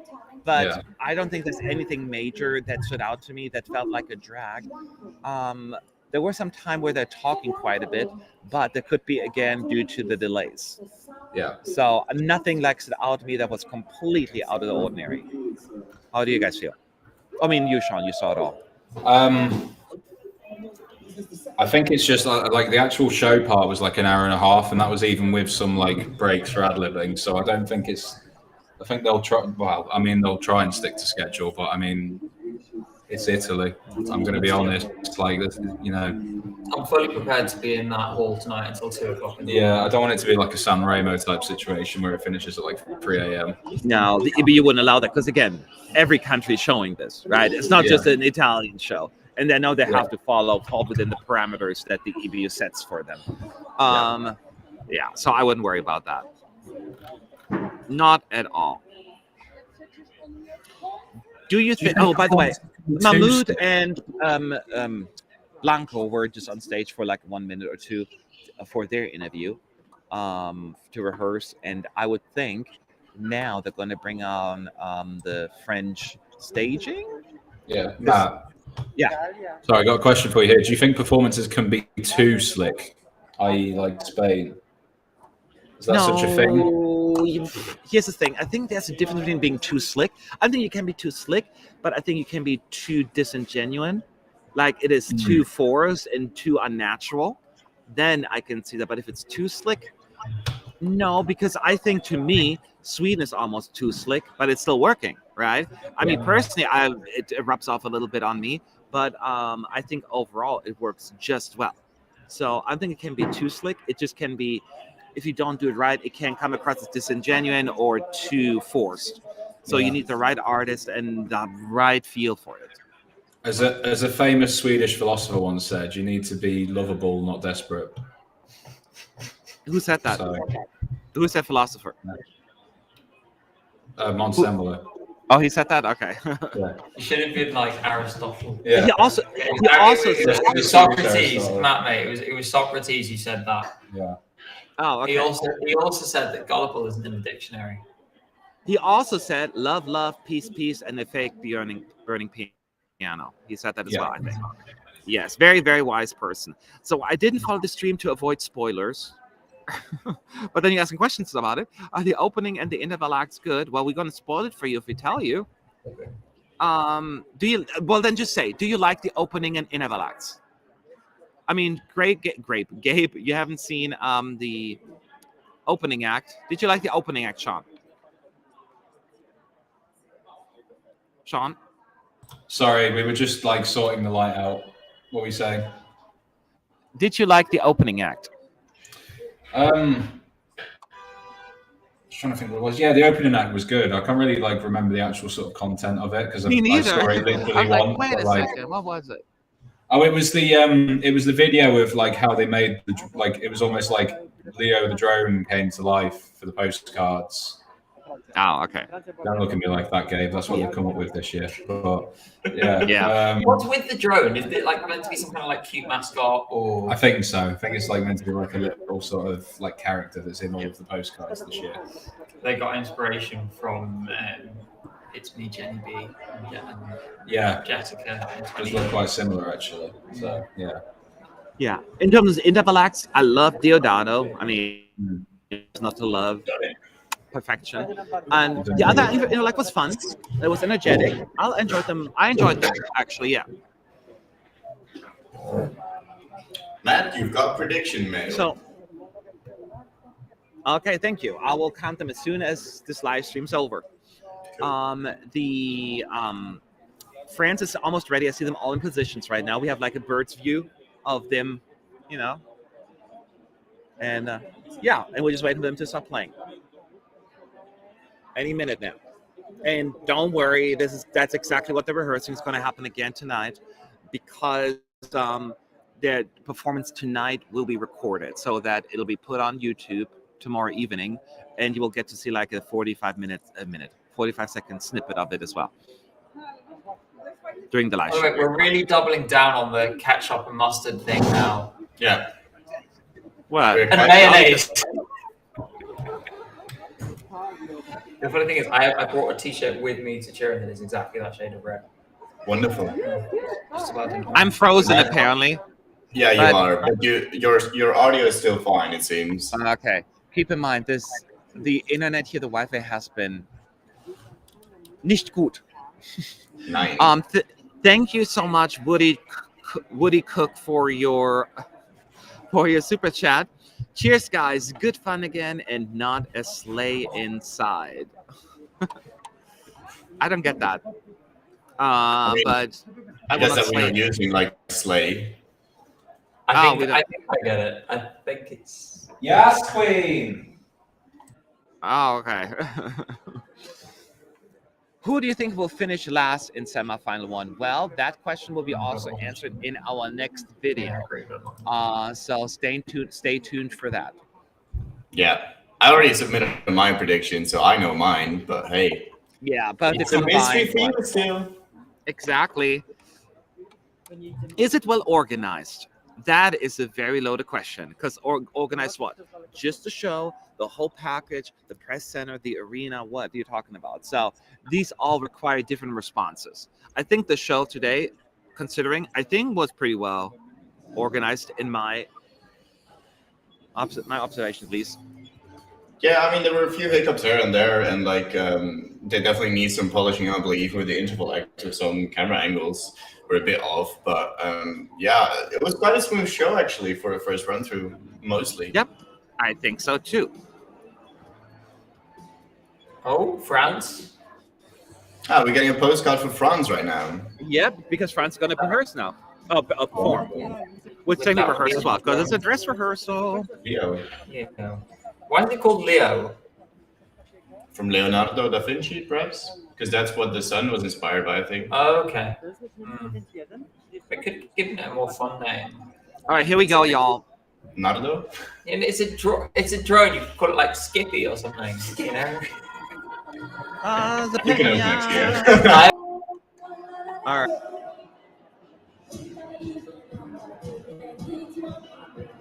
That beat just gets me every single time. Here's some money for more cookies and Italian snacks. Thank you. I don't know how much 500 is, but I really appreciate that. We got all a little bit of a tummy ache yesterday. For like a few minutes, because I was like, oh, that was a little much.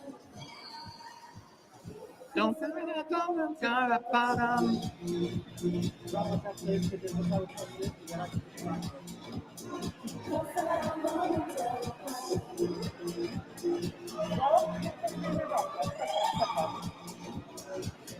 once again, France, think of it as a national final, just bigger. That's like $50. Oh my God! Thank you so much. You're insane. Thank you. I'm genuine. It really helps us because we work on Eurovision all year long, but only get the 2 weeks to raise funds. So that's always appreciated.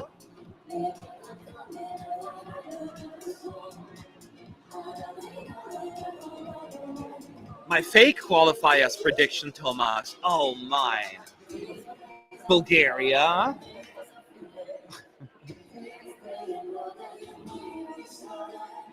Wouldn't that be weird if I get them all right?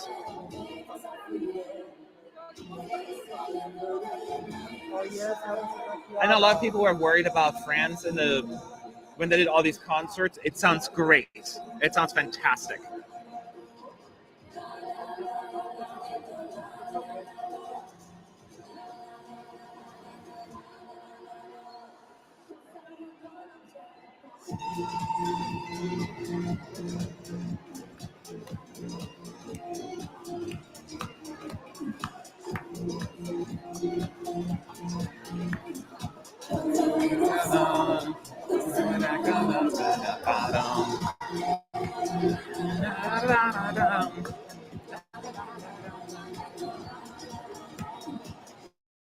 Is the French camera chaotic? Yeah, chaotic, yes, in a good chaotic way. Like in an intentional chaotic way. Very busy, very active. But not bad. Chaotic.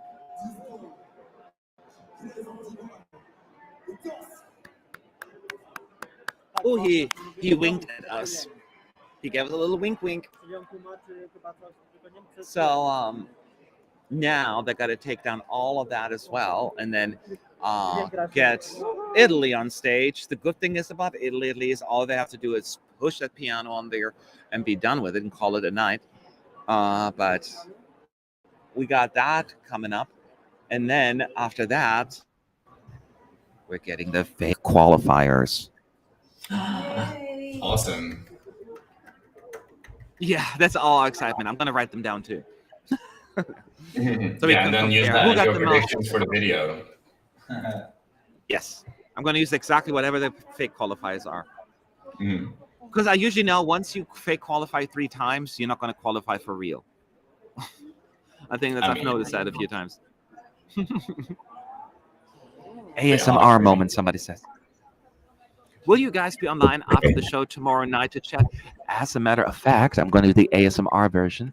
As a matter of fact, we're going to have a pre-show and an after-show. This is a bit weird. This is getting really weird. I just wanted to be included. Don't. This is the content what you subscribe for. Eurovision ASMR. Don't they also like noises? Yeah, there's like I can scratch the flag on the mics. Like, oh, they're out of cups. I shouldn't better back up this thing. Never mind. How's this? Don't tickle the mic. The mic. Don't do it. Do it. I already did it. Anyway, enough of that. Yeah. What's the next one? And also, they took ages to set up France because I saw them setting it up like 10 minutes ago. I don't know whether they deliberately just like did it slowly. Yeah. I mean, deliberately. It's not that they're deliberate, but they're not in a hurry right now. They're just kind of more like during the shows they will obviously write, but there's no need to rush right now. So yeah, they're taking their time. But here we go now. We're getting the postcard. So we are ready. I mean, oh yeah, they're already set up with the piano.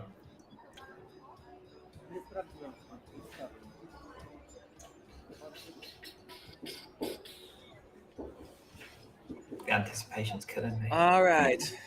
And there was a little bit of concern with Italy in the second rehearsal, and Mahmoud and Blanco both admitted to it. You know, it wasn't their best. They were both hungry. So if that isn't a good excuse, I don't know what is.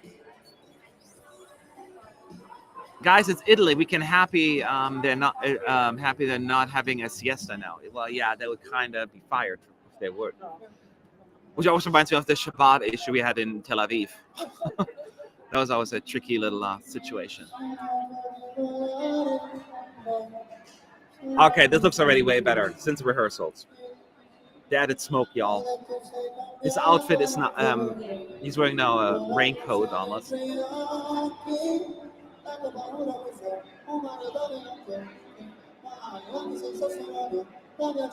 And Blanco walks up to him. This looks really pretty. The lighting is way better too. They listened to our live stream, folks. We said more light. And guess what?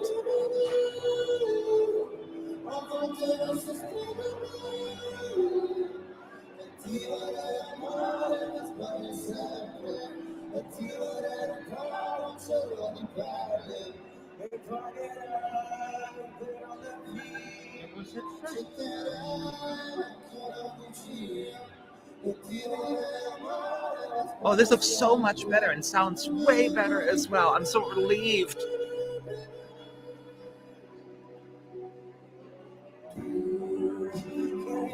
Also, instead of sitting on the piano, Blanco is doing an Emma Muscat and standing on it.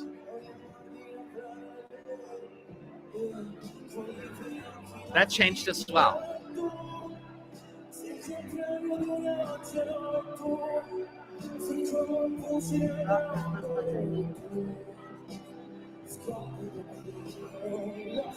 So somebody fed them this morning. We're good.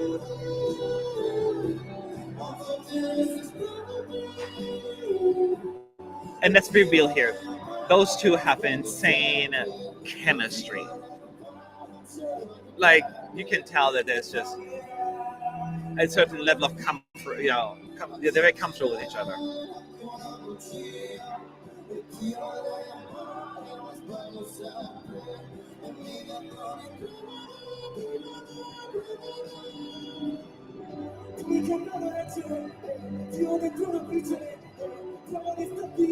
Okay, and the flashing that I mentioned right now is way better now too, because it's zoomed in, not zoomed out, where it's too busy. Now listen again. Everything I mentioned that I didn't like or should get fixing, they fixed.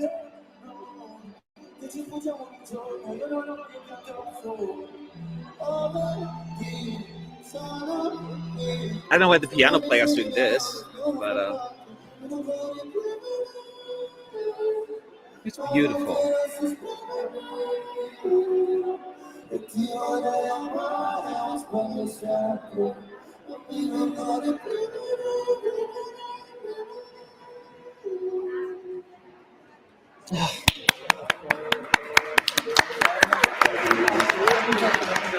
It's so beautiful. Everything I pointed out before, you know, it was too dark in the beginning. You could only see half of their faces. Fixed. It seemed a little empty with the smoke and the setup now. Fixed. The crazy flashing thing that everyone disagreed with me apparently, but they listened to me. Fixed. This is what the staging should look like. I'm so happy. Now, I'm sure my team will disagree with me, but what do you guys think? I mean, I've seen it before. You haven't. I think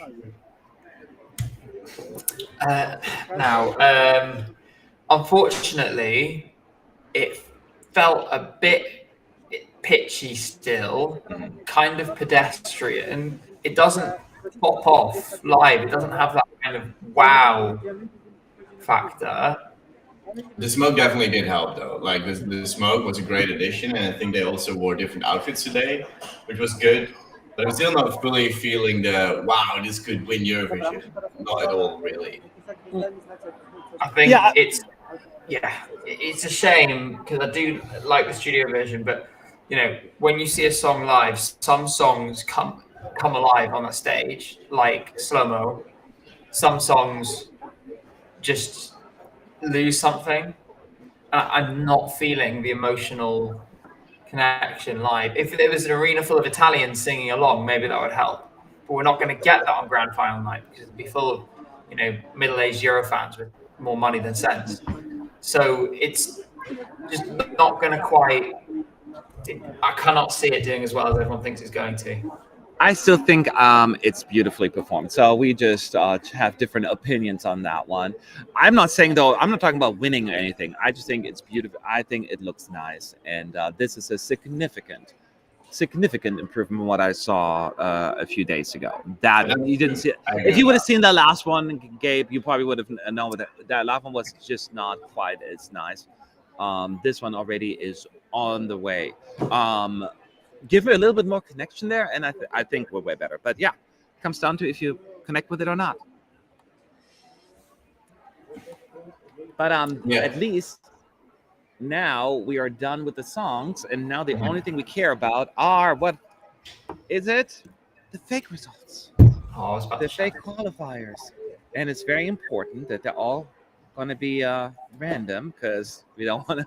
Has it ever been like where they had like all of them right? I don't think so. I've never gone back actually and check them. So that would be probably not. Probably not. People keep singing it.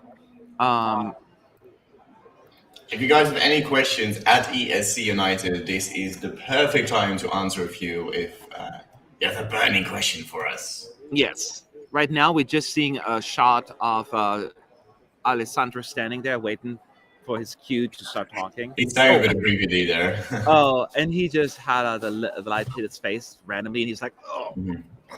So we have a question from CO Side19. Which country would you like to host soon? I'm gonna go full Brexit and say the UK. And more specifically, that would mean you would have to withdraw from Eurovision. So I don't know if that is quite the right metaphor, but yeah, but no, I am. To be honest, I would love to see it hosted in the UK in a city that people don't usually think of. So not London, not Manchester, not Birmingham, not even Glasgow or Edinburgh.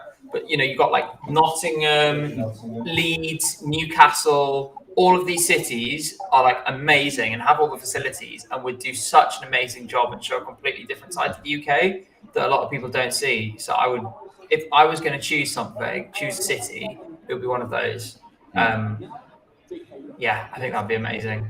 For me, I think I really thought about it over the last couple of days, and I think I would love to see Eurovision being hosted in Poland. I think they would pull off an amazing show, and they take it quite seriously. Like if you saw how they organized and hosted Junior Eurovision, they took that insanely serious, and that was already quite a big production. So I think Poland are up for it. Like I hope they can get there soon to invite us all to their beautiful country. I think it also, the fact that they've hosted Junior Eurovision twice, it means that the at the broadcaster they've got people who know the scale of the challenge. It's going to make it easier if they've got that experience already, and because they did it twice in 2 years, there'll be tons of people. They've done it in 2 different arenas, 2 different cities recently. So I'd love to see it if they could host it in the future. All right, we gotta. Yeah, guys. It's now time for the fake results. I see the 3 hosts standing in front of the monitors, and they're waving at Martin Osterdahl, the executive supervisor.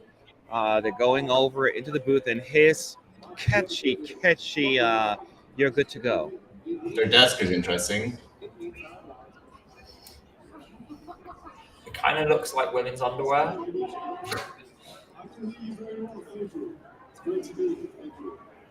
Not that one. That's just more bushes. So now, do we have an official result? Oh God, why is it? It literally looks like it's hiding in the bushes. Yeah. Probably will be after this edition. So, Martin, as I said, you're good to go. Okay. And now it's time to find out who is in and who is out of this fake reality. And it is... Oh, I'm not yet ready yet. So their pictures in the upper left and all the country flags are below them. And then on the right, as always, they will have the actual results showing up. Denmark is through. Denmark is the first qualifier of the fake results. That will happen on Saturday. That will happen as well. Maybe not as first, but it will qualify. Bulgaria is the second qualifier of the fake results. It's happening, y'all. It's happening. The third qualifier is... Croatia is through. Croatia is the third qualifier. Are they just going to list all the countries that aren't going to get through tomorrow? Or... And certainly, looking at the betting odds, they're going almost upside down. Yeah. One question: why are the countries in alphabetical order rather than in their running order? I don't know. Switzerland is the next country to go through. I kind of hate that. Not gonna lie. Not that Switzerland went through, but like that they put it in the alphabetical order. It's easy for people to see. So Denmark, Bulgaria, Croatia, and Switzerland are through in the fake world. It's not real, people. Not real. And now they're already starting. Lithuania is through as well, by the way. Lithuania made the pretend cut. 5 down, 5 to go. And tonight we'll have the jury show, by the way, before people keep asking in the chat. We'll be live at 8:30 p.m. So hope to see you there. Slovenia is also in the grand final. Not really. We don't know yet. But for now, pretend along with us. And number 7. Qualified number 7 is Latvia. It's through as well. Eat your damn salad.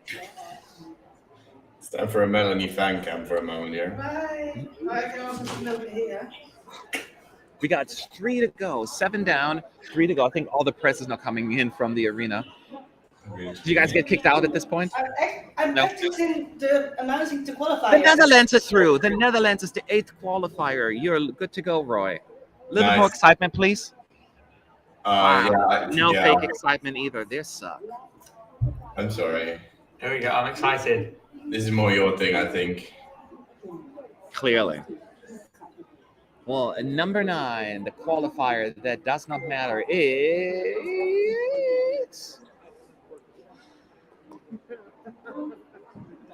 would work for me. Now they have all these shots of the green room with all the volunteers just sitting there like, doo-doo. Moldova is through as well. Hey ho, let's go folklore and rock and roll.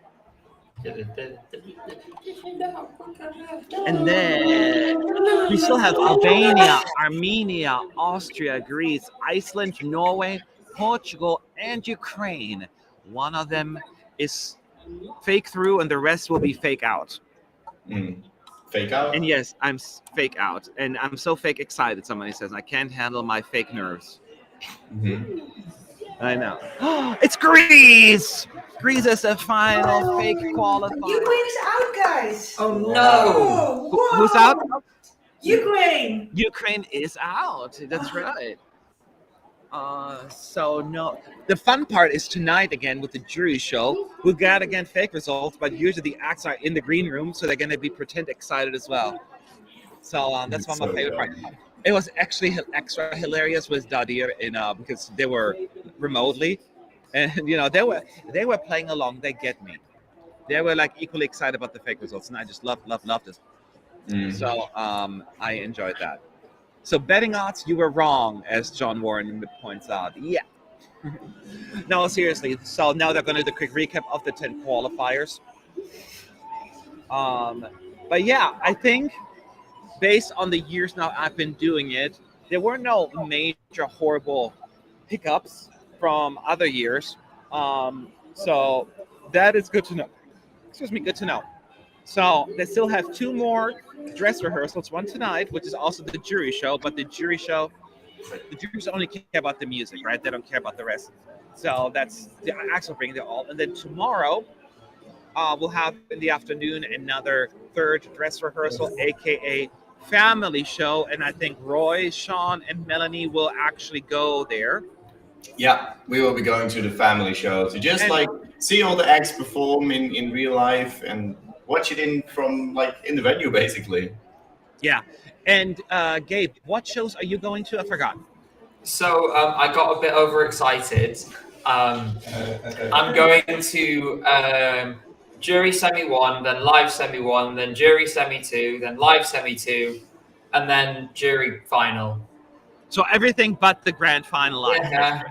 Well, you see, what happened was, and I hesitate to admit this, but so obviously the OGay fan clubs do a ticket ballot, which I entered, not realizing that if you get a ticket, you have to take it up.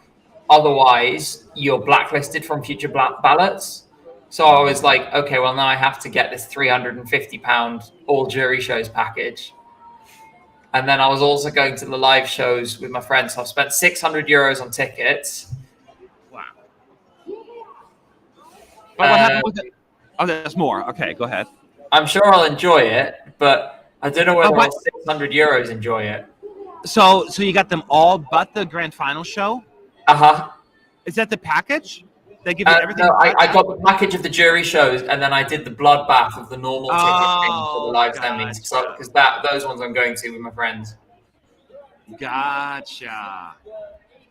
Well, I remember buying those ticket packages back then, like back in the olden days, 2015. It was not quite as bad. I can only imagine what it is now. The best year for tickets was 2017 because I got grand final tickets at normal prices because it was some Ukrainian ticket provider and people's credit cards kept rejecting the payments because they were seeing this payment to some random Ukrainian ticket provider. They were like, fraud. So because of that, tickets kept popping back up again. So I got tickets by taking advantage of other people's misfortune. Suckers. Well, you can then watch it in the Eurovision Village if you want. There's going to be a nice little event going on. So any questions right now everyone has in the chat at ESC United. Let's see here. Just a few more minutes. Chris, did Sun go back to dead Sun position after Deodato's performance? I believe they're so, kind of like toying around with it right now, actually. Like it's kind of spinning a few discs here and there, but it will go back. It will go back. Right now, it's actually in the same position, I think, as it was. Maybe they played around a little bit with it, but it's still not back to its original location. So they spent so much money on that, and you only get to see it like once or twice. But hey, at least we get to see it. Gabe, Ryan is asking, not sure if you want to share it or you have it. Who is your favorite this year? I can't believe I'm saying this. United Kingdom. Oh, really? Yeah. Oh. He's up in space, man. Yeah, isn't that amazing? Let's not go too crazy now, okay? Come on. Yeah. No, seriously, I really like it. And maybe it's just because I've got caught up in the whole, oh my God, we're going to win Eurovision thing, thus setting my poor fragile heart up to be crushed mercilessly on Saturday. But I get it. It makes me feel nice every time I listen to it. If I'm not allowed to choose that though, then I will go with Greece. Yeah. What would you give Norway today from 1 to 12 points? Do you guys have a ranking for them? I mean, it's going to reveal my qualifiers predictions, right? Oh yeah, that's right. Yeah, we can't do that yet. Ask us again after the video's out. Because we don't want to spoil that just yet. Exactly. Will we know the jury points tonight or tomorrow? Neither. Neither, no. You won't know until what? Yeah, neither. Neither. Potato. We won't get any of the results until we actually have the full results from after the grand final. Yes. So you will have to be patient until then, which is for the better. The dead sun will be influences and stuff. Exactly. So that is where we at. What are the requirements to get into the arena? Only COVID test, mandatory vaccination, or nothing? Is there anything? Do you need a green pass? Yes. Like the Italy green pass, or? I think you might need like you definitely do need a FFP2 mask. That's what's mandatory. For the rest, I don't actually know what you need. I think to enter Italy, you needed like your green pass, or like for us, it's already in Europe. I mean, you say this, but when I got to the airport today, I had it already because I've had all my vaccinations and all the rest. But I was not asked once anywhere for to do a test or proof of recent test or to show proof of vaccination. They weren't enforcing the mask rules. I mean, most people, because in Italy, I think the culture is generally to wear masks. Most people were, but they weren't enforcing it. Yeah, you only need to wear them in the airplane, but once you're on the airport, you can take it off, I think. Okay, well, that would explain it. Yeah. And then on the bus, it was also the rule. Again, most people were doing it, but not everyone. The main thing is that everyone wears FFP2 masks here instead of cloth masks for the most part, I think. Yeah, you do need an FFP2 to enter the venue, actually. Mm-hmm. I bought a box of 15 on Amazon. So, and that's where we're at. So what we are going to do is we're going to take a little bit of a break because we got to do another video. I got to count the votes, and we got to get ready for the jury show tonight. Again, the jury show itself starts at 9 p.m. Central European time, but we'll be on around 8:30-ish to give a little head start and talk this through, share thoughts, because sometimes as the show goes on, we don't have as much time to talk. So you have fun at the arena. What's your name? Gabe. Tonight, and I'll report back afterwards. I don't know. Can you join the thing from a phone? Yes, I did it before, so you should be able to. Yeah, maybe I'll try that. I'll bail out before the interval acts and join. We'll see how it goes. All right, and that's what we're going to do. So until then, get some food and get some sleep, and we'll see you in a few hours. Bye-bye.